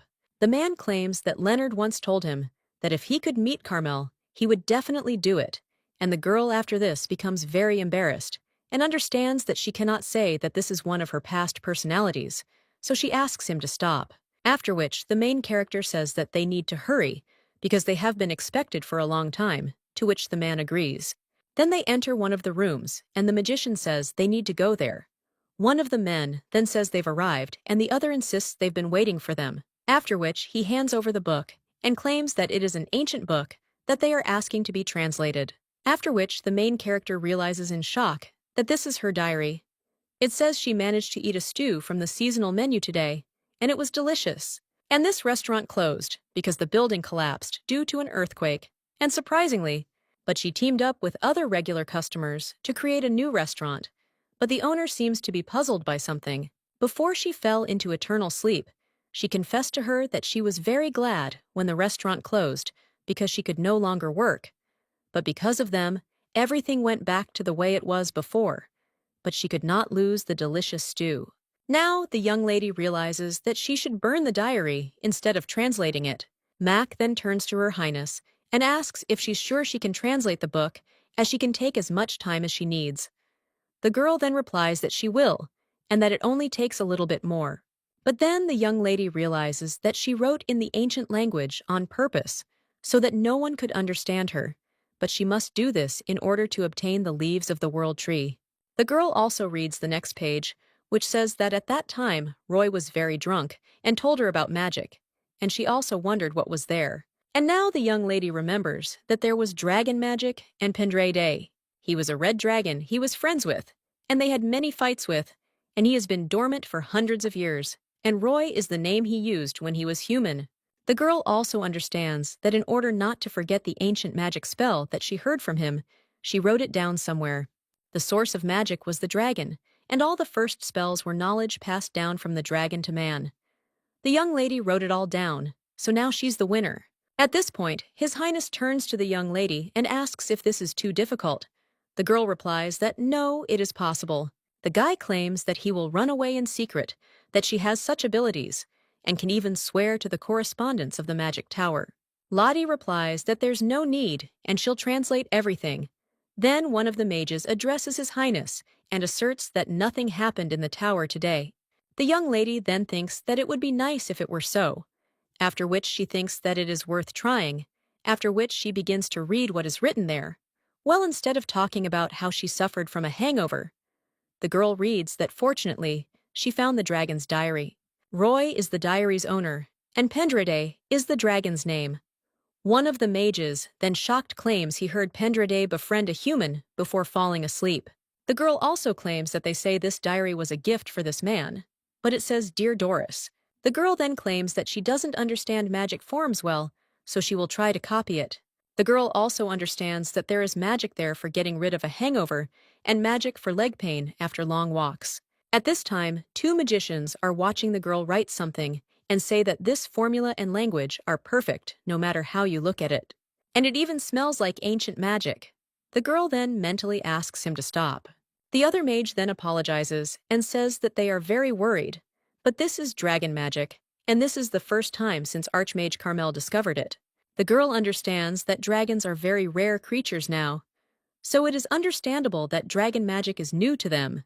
The young lady then hands over one of the sheets of paper and states that it is the last one, after which the man thanks her. His Highness then looks at this, and the young lady understands that he is looking for a way to seal the crack in the circle. And if she now had the abilities from her past life, then everything would be simpler. But to heal Leonard, you need to be at least 8th in the circle, and the girl thinks that only the head of the tower can do this, after which she wonders who is the master in the tower now. At this time, His Highness asks if she has translated everything, and the girl replies that this is all she could translate, and if she missed something. But then the main character sees a flower and wonders what it is. It says don't forget, because her laboratory is located to the right of the golden arrow. The young lady then wonders what it was, and whether it was herbs or alcohol. The magician then suggests they call it a day, and tells Lottie to get some rest. The girl then asks if she can take the book with her, since she would rather read it in her room. The two magicians then tell Her Highness that of course, and she can take her time. One of the men then claims that he will escort Her Highness to her room, while the Crown Prince apologizes, but claims that he is going to his room. After this, the young lady goes to her room, but she turns to Mr. Podrell, and the man asks, "What is it?" The young lady asks where the master of the magic tower is now. The man replies that he is right there, and that he, Podrell Galania, is the master of the tower. The main character then asks in shock what he is talking about, and realizes that this man is completely different from the masters she knew, and whether he is too young to be the head of the tower. The master at this time claims that he is actually quite old, but physical training sometimes turns back time. The girl then thinks that this is not what is important now, and also claims that she would like to tell him something, and she knows what state Leonard is in now. The man is then very surprised, and the young lady claims it was an accident, and Leonard doesn't know about it. The master claims he picked it up, but asks why the girl brought it up, and the young lady claims she didn't mention it sooner. But an ancient book tells how to restore a cracked circle. The master then asks if this is true, and the young lady points out that, yes, it's a bit dangerous to tell about it there. After which, the master asks if the girl would like to have a cup of tea in his room, and the young lady with a smile on her face replies that, of course, after which they come to the man's room, or he claims that he hopes the young league will like it, and he also thinks that he will be able to give her the leaves of the world tree only the day after tomorrow. First, he wants to confirm the translation of the ancient magic. The girl then says yes. The man asks Her Highness how the circle can be restored, and he's curious. The girl then asserts that first and foremost, she wants to know what happened to Prince Leonard. The master, then a little puzzled, thinks whether he should tell about the young lady, but he insists that there is no need to worry too much. And she's not there just to admire the beauty of the tower. And Leonard is sleeping now. And the girl asks if this is true. The man then claims she's right, and asks if she knows a man named Aldo Lotti, replies no. And she doesn't care. The man claims Aldo is the one who entered the tower with Leonard. They quickly became friends, because they were the same age and had similar talents, and they ended up in the tower at the same time. Aldo was a commoner, but in their tower, talent was valued above status, and they had been friends for a long time. He also thought that raising such wizards would give the tower a bright future. But even their strong bond turned out to be easy to break, and at some point Leonard began to get ahead of his friend, which is why Aldo developed an inferiority complex. And the situation was getting worse due to Leonardo's narrowing horizons. And while the prince was struggling to reach the sixth circle, Aldo was on the fourth, and the gap between them only widened. Then it happened, and from somewhere unknown, Aldo got petals from the delphinium tree. Well, he fed them to Leonard, and fortunately, the leaves did not plunge His Highness into eternal sleep. Well, they enraged the mana in his hotel, and fortunately, Julia's people managed to spit them out in time, while his circle had already cracked. Having dealt with Aldo according to the rules of the tower, he put all his efforts into restoring Leonard's circle. But the situation was getting worse and worse, and he even asked for help from the archipelago, and from the tower on another continent, but he was refused. The main character then says that this is how she understands, that now she understands Leonard's attitude towards commoners, and that everything is much more serious than she thought. The girl also understands that what Leonard needs now is to seal the crack and expand his horizons, and if she could use her power from her past life, for at least 5 minutes, the situation would be easily resolved. At this point, the Archmage turns to Her Highness and asks what method for restoring the circle is described in the book. The young lady replies that it says to infuse mana until the cracked circle is restored. She understands that this method is ignorant, but it is the only one and only one person can pour in mana, and in case of failure, the crack will only get bigger. Padril then sighs and says that it seems like this is the only way, and every part of him wants to start. But he's only on the 7th circle now, so the chance of success is only 50%. And he could try if there was someone higher up. The girl then wonders if there's anything she can do to help, but the man insists it's already very late, and he'll escort Her Highness to her room. The girl then says, "Everything's fine," after which someone knocks on the room, and the young lady says that it is time, and claims that he has a guest, after which she heads to the door, and claims that she will go then. However, when the girl opens the door, she sees Prince Leonardo there, and he asks if he can go. Lottie replies that of course they can talk alone, and she'll go too. Then the young lady closes the door to the room and looks around, wondering if anyone is there. The girl also realizes that the laboratory she used when she was Carmel is very close by, after which the girl approaches this door, and when she puts her hand on it, she realizes that she does not feel any mana, and it also seems that there are no protective spells there. But it's good that she worked next to the master's room, because who would rob a laboratory that is very close to the master of the magic tower, after which the young lady gives the name, which is her password. And he opens the door. When the young lady steps inside, she thinks everything is as before, but it seems like it was somewhere out there. After which the girl finds a bottle with a potion, and with a smirk on her face says that now it's time to set Leonard's brains straight. The tower master at this time turns to Leonard, and states that he sincerely hopes that he will not give up magic, because this is the path he has walked for so long, and the path that he truly loves. The boy tells the teacher that it was so hard for him. The teacher then says he knows, and that because of Aldo, the boy had to go through a lot. However, the young man cries out that this is not so, after which he claims that even before Aldo's betrayal, things were not easy for him. When the boy was on the fifth circle, he was completely sure that he had climbed to the top, which would have taken anyone else a lifetime to reach, and he firmly believed that he would become a powerful archmage. Well then, one mistake happened, and then another, and after several such mistakes, he was ready to plunge into eternal sleep in order to achieve his goal, that is the sixth level. Gritting his teeth, he continued, and that was all because Aldo was supporting him. And this guy was right when he said that if he couldn't rise even higher, he would be stuck there for the rest of his life. And what has already come out of this? There is a crack in his circle, and they have not been able to find a cure for it for a very long time, after which the young man tells the teacher he can't take it anymore. The master then tells Leonard to calm the council, saying he just needs a little freedom from the burden, but the boy cries out, "What can he do?" After all looking around, he sees only impenetrable darkness. At that very moment, someone bursts into the room and screams that everything is wrong. It turns out to be Lottie with the potion. The master then asks Her Highness if she hasn't gone to her room, and the girl replies that she found something better, and she has a gift for Leonard. So he's a little surprised, and asks if it's really a gift for him, but the girl just opens the jar of potion. Then she pours it on the prince's head. The man then screams at her, "What is she doing?" And the boy just collapses to the ground. After he opens his eyes, he sees a woman greeting him. He wonders if it's Archmage Carmel, but also why she's there. At this time, the woman says that the weather is nice, and asks if it is, and the guy just looks at her in surprise. After which, the woman hits him on the shoulders, and tells him to get up, and not to waste the time that the other woman gave him. The young man then becomes confused, and thinks what the other she means, after which he asks what he needs to do, and the woman asks if he asks what two magicians should do when they meet, after which she claims to fight, and begins using magic. The young man shocked wonders if she really cast the spell without a word, and cries out that he can't use magic right now. But the woman replies that no, and she knows that he can, because he will fall into eternal sleep if he does not begin to act. The young man then tries to create a magical barrier, but when the woman attacks him, the barrier collapses. The guy then thinks that if he had reached level 6, everything might have been different, and the woman then asks if he now thinks that if he had reached level 6, there would be no point in trying to get over her.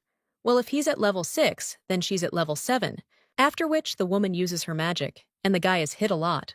The woman claims that if he had the 8th level, she would have used the 9th. He asks if the guy knows what his problem is, after which he claims he's neglecting what he's achieved so far. The young man then tries to object, and the woman just tells him to appreciate what he has now, and also to remember it. The young man, almost in tears, agreed, and the woman asked what she would say to herself now. The young man replied that he saw the sky, and also his own pitiful reflection, and the woman says that's good. So then he needs to get his head straight. Brother's master, in shock, asks what Her Highness did and whether that red liquid is real. The main character replies that it is difficult for her to speak, and that she is breathing heavily, and the man understands that just a minute ago everything was fine with her, but now it is as if she is plunging into an eternal sleep. The girl just starts to fall off her feet and tells Mr. Podrel that this is a secret miracle, and let him think that this will never happen again. The man then tells Her Highness that he understands, and the girl says fine, and she also claims that the prince will not refuse this path, and she wanted to ask him for a favor, after which today, in the magic tower. The man just continues insisting it didn't happen. He realizes he has no idea what happened today, but he knows for sure it won't happen again, and he's confident the girl saved him. So now he claims that it was surprisingly quiet in the magic tower today, and asks if that is true. The girl says that she agrees, and it was quite quiet, after which she leaves, and the master wonders if he is really dealing with a child. And obviously she was a naive child who never left the confines of the imperial palace, but now he sees her as an experienced person who has seen a lot in her life and so many amazing things in the world. Then the man approaches Prince Leonard and thinks that he needs to be moved, but when he touches the guy, he is shocked, and he realizes that his magic circle has been restored. Meanwhile, the main character is walking down the hallway, breathing heavily. She realizes that this time it was really hard, and she used the red liquid that she hid when she was still Carmel. Based on it, she made several elixirs that increased mana, and finally cast an illusion spell to have the opportunity to meet Carmel. So if she were to be reborn in the body of a human, gifted with magic, this red liquid could easily extend her life. But she spent it all on someone else, and the first thought that came to her mind when she found the bottle was that she could pretend that she didn't know anything and leave it to you. Well, she has grown old and soft, but now she has to be very careful. And the reason why she suffered so much is simple, and this is what Carmel's red liquid was not enough for, and she added her own, so she had to just become the illusion of Carmel. But the girl still thinks that it was just an illusion. But even so, the body was overstrained. However, it seems that everything went well, and it seemed to her that the thoughts in Leonard's head became clear again. He also opened his eyes, and now he will never give up the magical path so easily. Now the young lady thinks about how tired she is, and realizes she needs just a little rest. And then she closes her eyes. When she opens them, she realizes that her head is spinning, and in front of her, she sees a boy, who addresses her as a teacher, and also asks why she saved him, because the teacher could have simply allowed him to plunge into eternal sleep. The girl replies that adults are obliged to help children, and guide them as well. The boy is her only student, and must do well. The young man then, with tears in his eyes, says that the teacher can't die, because she's a genius, so she must live. However, the girl only tells Lionel to take care of himself, after which she completely plunges into eternal sleep. The young man then insisted that he would definitely find his teacher, the protagonist, then wonders if she told him she would be reborn. Now she jumps up and screams that she's not. Betty, seeing this, asks if Miss Lottie is okay, and the main character realizes that she's obviously fallen into an eternal sleep. Lying on the ground in the cold rain, she still doesn't understand who this maid is and how she knows her name. And also, why is her name Lottie? And does she think that after reincarnation, the name remains the same? Betty then tells the girl to wait just a minute, because she will bring His Highness Leonard. The young lady then thinks of these names, and then addresses Betty by name. And the maid immediately turns around and addresses Miss Lottie with a smile on her face. The protagonist then remembers that this is true, and that Betty is after all her maid. Now the young lady also says that there's no need to go to Prince Leonard, and Betty asks if the mistress is sure, too, which she replies that yes, and she just woke up, so she was lost in her thoughts. The girl also asks if the maid can give her a glass of water. The maid then hands it over and tells the miss to drink slowly. The young lady does so, then sighs with a smile on her face. But then he asks Betty how long she lost consciousness for this time, but the maid only gets angry and claims that the mistress speaks as if she knew she would fall. The young lady then wonders when the maid became so smart, after which she claims that it was not just some kind of premonition. However, Betty says that, of course, the lady didn't know, but for some reason, she decided to sit down right there in the hallway. The girl also tells Miss Lottie that she really hates it, after which the maid comes out and slams the door, and the main character wonders if she is angry. But Betty then opens the door and claims that she didn't mean to slam the door so loudly, it was just the wind. The young lady smiles after this, and also realizes that she never thought that she would dream of her first life. And even Lionel appeared there. This young man is her first and last disciple, and it is probably because of the man she saw in the temple. More precisely, he looked like her student, only older. And the girl understands that they are similar in appearance, but they are different people, since Lionel fell into eternal sleep at least 1,000 years ago. At this moment, someone addresses Her Highness and asks if she can spare him a moment. The girl realizes it's Padrel's voice and replies yes. The man then comes in and apologizes, telling the young lady to lie down because he knows she's not feeling well. The girl replies that yes, she asks for his forgiveness for that. He also wonders if something has happened. The man states that he first wants to thank the young lady and then bows, and he offers his gratitude as the master of the magic tower and Leonard's teacher. But the young lady then claims that nothing happened to the magic tower, and the man replies that this is true, nothing happened, but he will never forget that nothing happened. The main character then thinks that now, if necessary, not only the temple, but also the magic tower is on her side, after which she still asks why the archmage came to her, and the man claims that they will start with the fact that she should be curious, after which he claims that Leonard's condition has improved, and not only that the circle has been restored, but now his body is overflowing with mana, and also in the future he will become even stronger. The main character then says that she is very happy, and the man hands her a container with something and claims that it is a gift for Her Highness. The girl then asks if this is really a leaf from the world tree, and the man replies that it is. When the young lady looks at them, then she understands that these are real leaves of the world tree, but she tried so hard to get at least one, and the world tree is a giant tree, and it is the only one that she has not seen in any of her past lives, and the reason for this is simple. After all, it grows in the territory of the High Elves, and the Alphas are divided into 3 species. The first is the species about which much is known, and she even transformed into one of them. The second kind are the Dark Alphas, and they say that they are corrupted by the power of darkness, but she has not seen them, so she cannot say for sure. And finally, there are the High Elves. They are also the most arrogant and seemingly immortal. These elves do not interact with most other races, and do not leave the world tree's habitat. One day, a girl accidentally found the bark of the world tree and was nearly killed by a squad sent in pursuit. From that moment on, she gave up and now can't believe it happened.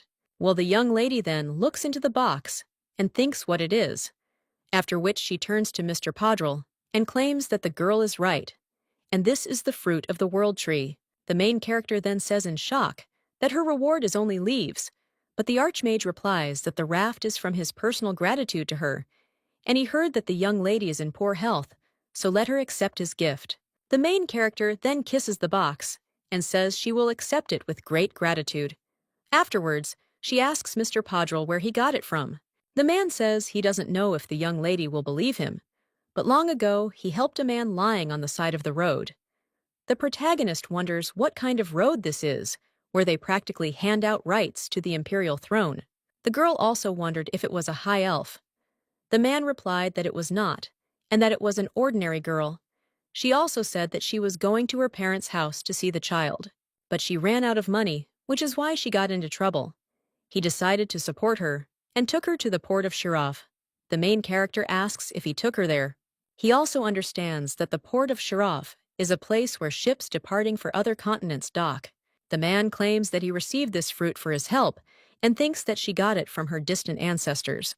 The young lady then understands what it is, perhaps, and no matter how arrogant the alpha may be, sometimes they get out into the human world. The man then claims that he seems to have stayed too long with the girl, so he asks for forgiveness, and the young lady says that nothing happened, and his story was interesting. Podrel also says that Leonard will visit her tomorrow, and that he is currently meditating. The young lady then says that he definitely will. And because of the red liquid she gave him, his body is overflowing with mana, and it's logical that he creates a new circle to prevent it from leaking out. Meanwhile, the man tells the girl to get some rest, and when he emerges, the main character is overjoyed and says she succeeded. The girl realizes she's received not only the world tree's flight, but also the fruit. However, she's also wondering how best to use them, and it seems Roy told her something, after which the young lady remembers that the best way is to dry the leaves and make tea. A little while later, the maid comes into the mistress's room and asks if she can come in. The girl replies that yes, after which he asks if Betty can boil water, to which she usually answers yes. A little while later, the main character is already making tea from these leaves, and the maid is surprised and asks what this means since it has such a pleasant aroma. The main character then agrees and understands that she feels something like this for the first time, and the aroma is delicate cool, but at the same time refreshing. But she also wonders why this smell evokes so much nostalgia. After which the main character invites the maid to have a drink together, and she agrees.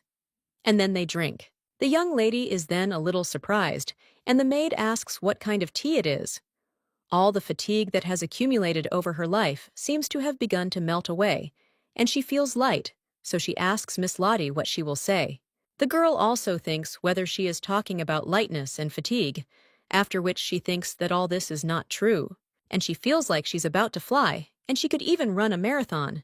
The girl understands that even Mandrake's potion wouldn't have produced such effects, and there's nothing better for her than the leaves of the world tree. Well, the girl wonders why it is that the leaves of the world tree are one of the most difficult to obtain medicines, but it is impossible to even buy it no matter how much money you have. And what's even more surprising is that she is a simple human, not a representative of another race, but the best medicine for her is a byproduct of the world tree. Each race has its own ideal medicine, and dwarves generally respond well to medicines based on roots with strong earth energy. For mermaids, the best medicines are those based on the power of water, and for humans, anything of good quality is suitable, especially if you take a large amount. The maid turns to Miss Lottie and asks if something is wrong, and the girl replies that it is not. The young lady also asks when they are going to the palace. The girl replies that His Highness Leonard said he is currently busy training. He asks if the lady wants to wait until the end and return with him. The protagonist then thinks no, and that Leonardo will still be working hard to strengthen his circles for a long time, so he won't be able to go with them. But she needs to see him, so she'll go after that. When the boy finishes meditating and goes to the emperor, she must plead with him to save the world tree. The girl also understands that she will return to the imperial family as soon as possible. A short time later, someone asks if Princess Lottie has left the palace. One of the servants replies that yes, indeed, she has. According to the reporter, she left this morning, and it was also reported that Prince Leonard went with her. The man then asks what he is talking about, and the servant states that they assume the destination is this magical tower, but they still haven't figured out the reason. Then the servant also asks if they should send spies to the tower, and the man replies that if the magicians catch them, it will end badly. And although both the temple and the tower have great power, they cannot be turned into enemies. But it's a completely different matter if the wizards from the tower voluntarily tell them the reason for the princess's arrival, and the man asks if this is true. The servant then says that he too will question one of the magicians under the pretext of discussing the situation with money. The man then thinks about what kind of vile creature Lottie Pendarian is, and he thought that dealing with her would be easy, and no one would suspect anything about her plunging into eternal sleep if everyone knew how sick her body was. He also remembers how he told His Majesty that he couldn't do this, and he didn't even know whose child it was, and he also understands that he could easily isolate the girl, and all that was left was to quickly trample her, and that's it. But suddenly, the young lady cleared her name of the poisoning accusations, and thus attracted the attention of the emperor. She also dealt with Baron Dean and caught smugglers in an illegal gambling house, for which he had to pay, but fortunately the damage was small, and then his stupid daughter made a mistake. The girl then asked how she could know that this pearl necklace was given to her by His Majesty the Emperor, and the man understood that he had told his daughter not to take what the Baron brought, but to immediately give it to him. And he just needs to fix everything, so he now tells Luga to tell him to get it done by the end of the day. The young man then asks if the master is sure, since a little earlier he said that it was not worth breaking into the magic tower. The man then says that this is true, but they have nothing in common with these stupid monsters. The main character at this time turns to Leonard and states that she heard he finished his training at dawn, and also asks if he feels better. The guy replies that he feels very well. The young lady then thinks that this seems true, but she wants to check just in case. Then she asks if the prince can give her his hand. The young man replies, of course, and extends his hand. But he also looks at the young lady and asks why it seems to him that Lottie is very similar to her, and the girl thinks that he should guess. After she gets into the carriage, she asks the guy if he knows what Padrell told about it. That Archmage Carmel was a commoner. The crown prince is a little surprised after this, but then smiles and says it's fine. He also bids farewell and declares that as soon as he's finished with his business, there he'll come to the imperial palace. Then the main character and the maid leave, and the girl insists that 20 years is a long time. The maid asks what her mistress is talking about, and the main character replies that no, and she thinks that in 10 years, a new archmage will appear, and the girl understands that he will be on her side, because then she will use him whenever she wants. Betty, meanwhile, claims that Miss Lottie's face frightens her. Afterwards, the girl also asks the mistress if she thinks they're a bit short on company. The girl replies that it is indeed a bit short, and also understands that she asked her to keep her knowledge of the Lundo language a secret, which is why there are so few people. Well, the maid claims that this is not a problem, and that it is not far from the imperial palace to the teleportation magic circle, and they are on the territory of the magic tower, and if problems arise, the magicians will immediately come to their aid. Betty then says with a smile on her face that that's good, and asks if she told Miss Lottie about Raven last time. After that, they talk about something else, but suddenly the carriage shakes. The young lady then asks the knight what happened, and he replies that it looks like they have a problem with the teleportation circle. The young lady then asks what the problem is, but when she looks out and sees the circle, she wonders if someone has damaged it, and she also doesn't understand where the responsible magicians have gone. The young lady is also shocked, thinking that it was not done with a sword, and that the marks are rough and from blunt objects. At that very moment, something sharp hits the carriage, and the maid immediately screams, after which she completely faints, and the main character worries about Betty. And then she hears some strange sounds. Someone then screams for the man to fall into eternal sleep, and the young lady wonders where the orcs came from. There are about a dozen of them, and she won't be able to defeat them, but it can't be helped. She can at least examine them.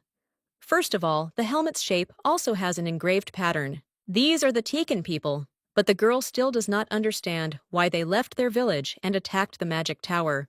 The girl then runs somewhere, after which he climbs onto a platform and thinks that she will leave all this for later, but now she needs to do something else. After which, the young lady cries out in their language that she is in fact Miru's daughter. The girl also asks for it to work. She also understands that when she was an orc, some intelligent beings, including spirits, knew about her essence, and at that time, she told stories to those orcs who were interested in human civilization. However, unfortunately, she fell into eternal sleep in the part where Meru's daughter was revealed. And now the orcs are shocked. One of them screams that he knew it, and the other claims that he believed it. The main character thinks that this is all quite funny, and the orc asks who this person is. The girl then claims that she has nothing to say to the boy, and asks where the tribal leader is now. The orc then asks if the young lady is a wanderer, and the girl replies that she is wondering where the tribe's leader is. However, after this, the orc only gets angry and screams that the great leader fell into the flames, and the people made a lot of fire in their villages 4 days ago, and the children, as well as the old people, wave the sword as they want. The young lady then wonders what madmen decided to set fire to the Taken tribe's village, and why the girl also realizes that the land where the orc tribe settled is Behel. This place is a typical wasteland for humans, and even humans. Furthermore, it's home to many monsters, and the slightest noise immediately draws them all to it. The young lady now says it's clear and asks where the wounded are. However, the ORG claims he heard the wanderer no longer makes medicine, and she was an orc, but now she is a human, and she is also interested in how one can trust that the wanderer will not betray them. The girl then understands his reaction and thinks that it was the people who suddenly broke into their village and destroyed it, after which she comes closer to him and asserts that she will help them. The young lady claims that she hasn't forgotten her gratitude, because long ago the Tekin tribe helped her, and she wants to repay that favor. The orc says that, well, we claim that the wanderer is a precious person, and if they take her, there will be a problem. The girl then looks at one of the orcs and claims that it is not a problem. Then one of them grabs the girl and says they can go faster. The young lady then cries out for him to wait as she'll get seasick, but the orc says there's no time. A little while later, the young lady is already climbing off him, and she's also not feeling well. The orc claims they've arrived. The young lady looks ahead and asks if this is really a cave. Then she goes inside and sees orcs there. One of them then asks in shock if this is really a person, after which he takes a stone in his hand and starts throwing it at her. However, another orc claims that this is the chieftain's guest, whom he brought, after which the orcs are a little surprised. And the main character, a little while later, already goes to the chieftain. He addresses the wanderer, and the girl understands that he speaks pure human speech, and that he is truly a leader. The girl claims that she heard a little from the warrior, but would like to know more, after which she asks what happened. The chieftain claims there was a surprise attack, and the warriors were lured out of the village. Then a grass field was set on fire, and the fire spread instantly. They had no choice but to flee, but the people didn't give up and continued chasing them. The young lady asks if they were being chased, and he replies that they were. And as soon as they got there, the pursuit ceased, but he doesn't know when they won't return. The doctor fell into an eternal sleep along the way, and the children and the elderly suffered greatly. After which, he asks if the wanderer will help them too, and the girl replies that they should leave it to her, and also lend her some of their warriors. She is, after all, an herbalist. A short while later, one of the orcs claims to have brought some herbs. However, The main character only gets angry and screams that she told him that he needed to bring leaves with pointed ends, and these ones have smooth tips. The orc then says that they all look the same, and the girl realizes that she asked for medicinal herbs, but they're only carrying poisonous ones. At this time, one of them also comes up and claims that he brought it, and the young lady understands that these are all the herbs she needs. The main character asks if he collected them carefully, after which she says that the orc is a good fellow. After such words, he only becomes embarrassed, and the main character thinks what a cutie he is. Another orc approaches the wanderer and claims he has brought water, and that it is spring water, where she said it was. The young lady then says she can be trusted, and she understands that in fact this territory used to be a training ground for a magic tower, so she knows everything there. Well, even though it is now a restricted area, but nothing has changed. At that moment, one of the orcs screams that the people are pursuing them, and they have gone so far. The other orc then gets angry and asks where they are since he's going. However, the young lady replies that no, and that's not necessary, then tells the warriors to return to the cave and await her orders. The orcs are perplexed and ask what about the enemy since he is close by, but the young lady claims that they will be taken care of. One of the men at this time claims that this area needs to be combed, but his charge asks the captain why they should do this, and weren't they ordered to drive the orcs to the magic tower? The man says that this is so, but the one who gave them this order, this man who can make aristocrats out of them, the man then shocked asks if they can really become nobles. Their captain thinks, well, who's to say he can't be an aristocrat? After all, he's smart, and he immediately realizes that the main point of this order is that all he needs to do is get rid of this mudblood. And he is also sure that the girl is there because they drove the orcs, so that they would finish her off. So all that remains is to make sure that they succeeded, and it's good that he saved this with him. A little while later, one of them screams for the captain to look, because there's a child there. The young lady says she's so scared, and one of the wards claims that there must be orcs nearby, so they need to find them first. But the captain tells them to stop because this girl is their real target. One of the men claims that her clothes look so expensive, and she must be from some noble family. However, the captain tells the man not to worry, as they will go unpunished. After which they approach the young lady, and the girl only tells them to save her. But when the man takes a step forward, the ground beneath him collapses, and the protagonist merely smirks. She realizes that this is where mid-level earth magic was once practiced, and although it looks very ordinary, there's no large hole hidden in the middle. The man being in the pit cries out, "Did she really lure them in on purpose?" And the girl replies that it was definitely she who lured them in. After which the captain cries out, "Does she really think that they won't be able to get out of there?" But the girl only says that, although the hole is deep, and there are a lot of them there, but she still says she's curious if they'll make it out alive. The captain then screams at her to wait and spare them, because then he'll tell her who ordered her assassination. However, the young lady apologizes, claiming that this person is obvious to her. Afterwards, the girl turns to Okul, who obeys, and the young lady merely points to the man she was speaking to, claiming that he's the boss, so let him bring everything he has. The orc then furiously jumps on this guy and screams that they were chasing them, so they need to teach these people a lesson. When they are already dealing with these people, they ask the wanderer whether they should remove the bodies, and the girl replies that no, and she will clean up there herself. Then the orc cries out that they're returning to the tribe. The young lady examining the people's belongings thinks there must be something useful there. Afterwards, she finds a coin and realizes the bandits shouldn't have it. At that moment, one of the orcs turns on the young lady. The girl then asks him if he'll stop pretending. She also understands that he is the only one who was able to find the necessary herbs, although he should not have known what they look like. And besides, he speaks the human language perfectly. After which, the young lady says that she thinks it is time for him to show his true face and addresses him as Lionel. The boy then transforms into his true form and tells the teacher that so much time has passed.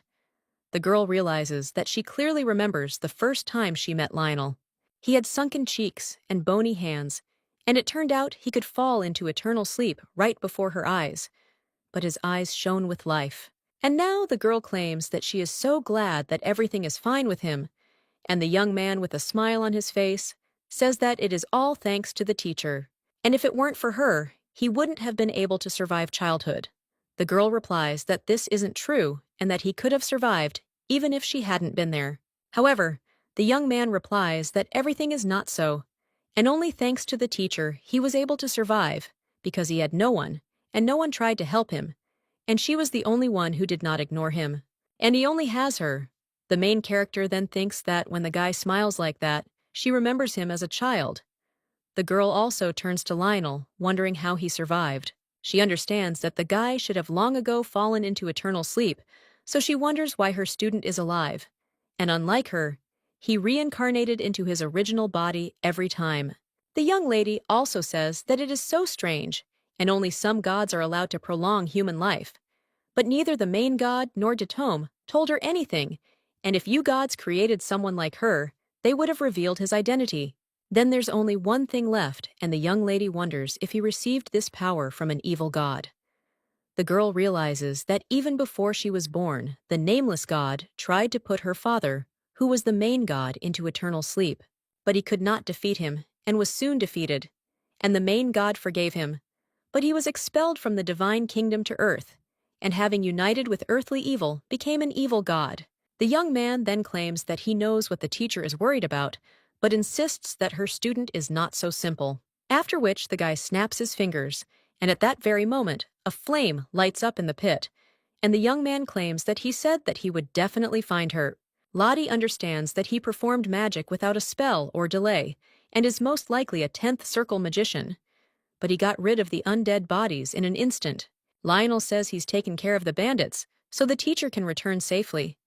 The girl then agrees, but the boy claims he's forgotten. After which, he insists that she shouldn't trust the gods too much, especially the supreme being, the protagonist, then asks why. And the guy wonders if it's not strange, because he continued to look for a teacher in this body, but they could not meet for such a long time. And when he managed to find her every time, she was already lifeless, and this happened absolutely every time. And when the guy touched her body, it was warm, as if she had just plunged into eternal sleep, and the young man was interested in who could so skillfully plunge her into eternal sleep. After which the boy leaves, saying they'll meet again. A little while later, the young lady comes to the orcs in the cave and says they can apply these herbs to the tap and wrap it in cloth. He also hands them others and insists that they should be steeped in boiled water and then drunk. The orc then says that's understandable, and the girl insists that before leaving, she wants to see the tribal leader again. After which, the orc tells the young lady to follow him, and then the girl comes to him waiting, and he thanks her. But the main character claims that she did not come to receive words of gratitude and asks if he is thinking about going to the police. It is a spacious place near Krenis, so there are not many people there, and it is an ideal place for a new settlement. One of the orcs asks why Mentry, and the girl replies that she knows who lives there. And he understands that if the orcs can give him what he wants, then this man will never betray them, and it will be a little expensive. But now she insists she'll talk to him, and he'll give them land and help them build a new village. She also understands that ultimately she's to blame for their misfortune. But then one of the orcs claims that they refuse, and the young lady asks why. The orc replies that they've been there for generations and will find their place and won't leave and will fight. However, the young lady insists that humans will definitely return.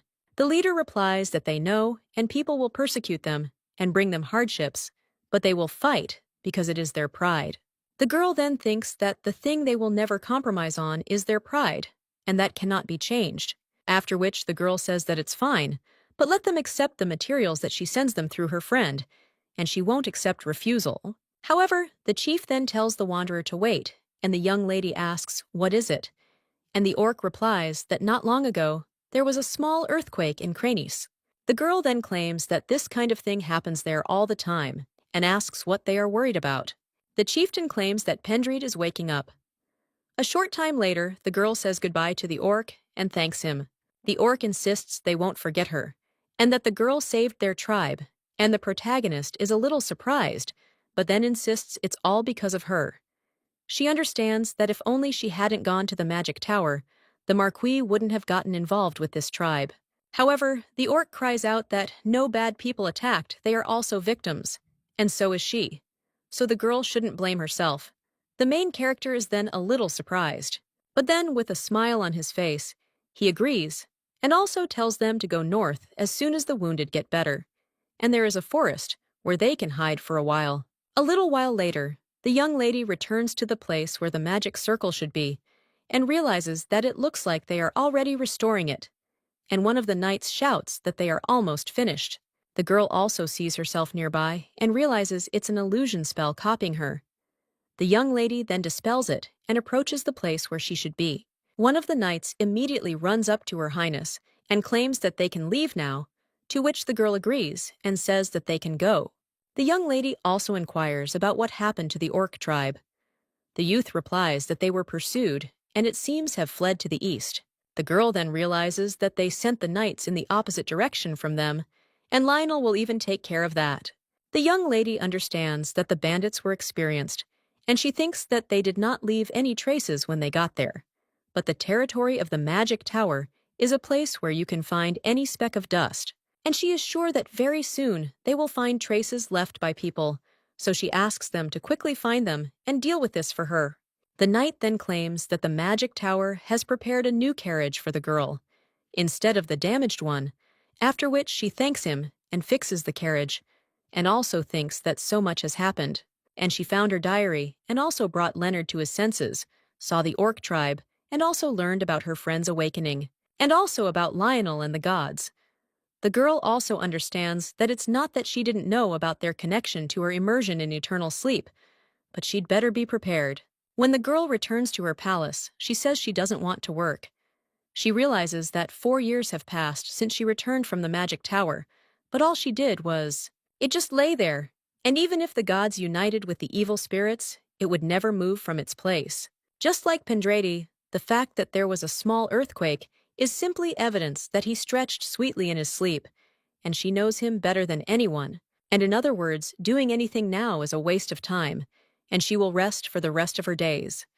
Well, then someone appeals to Her Highness. He apologizes for disturbing her peace, but claims it's urgent. The protagonist asks if it's really a letter, after which he sees everything. There the imperial seal says that anything but that. The woman then claims that she thinks the young lady's guess is correct, but the girl only cries out that this cannot be. And the maid asks Her Highness if she should not open it first. The girl then reaches for the letter, and when she opens it, she sees that it says that the new year has arrived, and the time of calm has returned, and also learns that she is worried about the terrible news. She decides to hold a ball, and the main character realizes that social season has arrived.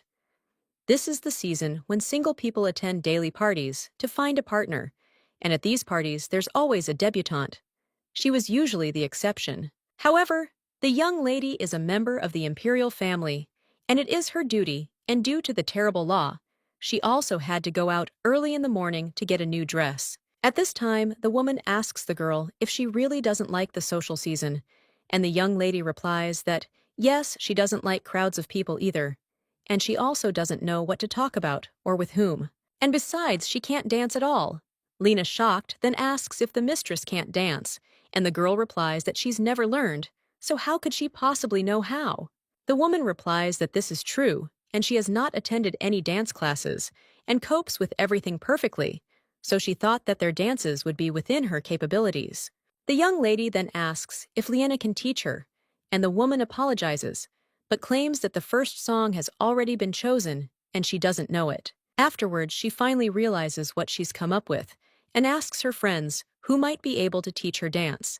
She also claims that Miss Whitney is a dancer, and knows all the modern dances. She also has a talent for teaching, so there shouldn't be any problem with just one song. The main character then asks if Miss Whitney will find time for her, and her interlocutor says she definitely will, because Miss Whitney is Duke Marcus's head governess. Lottie wonders who it is, after which she finally remembers this guy, and realizes that it was during the time of the first emperor. She worked as a doctor in the imperial palace, so she often met the perpetually injured Marcus, who was too clumsy for a knight, and because of this, they talked a lot. Even after she returned to Cranus, he often sent her letters, and the guy wrote there that this time he was lucky and also got hanged, and he would definitely tell her all the details when they met. The young man also claimed he had a beautiful baby boy, so he should let Jin come visit quickly. The girl realized this was his last letter, as the following year he fell into eternal sleep during the war. The woman says that Duke Marcus is currently at the estate with the prince and princess, so Miss Whitney has a lot of free time. The main character says that's a good thing, and her interlocutor claims that this is how His Grace the Duke can visit her, and the main character asks how. Her maid insists that the Duke has actually been suffering from illness for a long time, which is why Miss Whitney knows so much about medicinal herbs. The main character then wonders if this is how they met. A little while later, the girl finds herself near a simple family home and asks if they have arrived at the right address. The woman replies that yes, everything is correct, and also this store is managed by the seamstress Miller, and it is now the most famous atelier in the capital.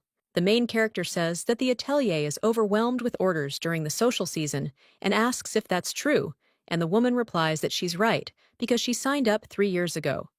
The main character is shocked, wondering if she really signed up 3 years ago. Meanwhile, one of the workers greets them and states that his name is Taylor Will. The guy also asks them to confirm their date of birth and personal stamp to verify the booking, after which the woman agrees.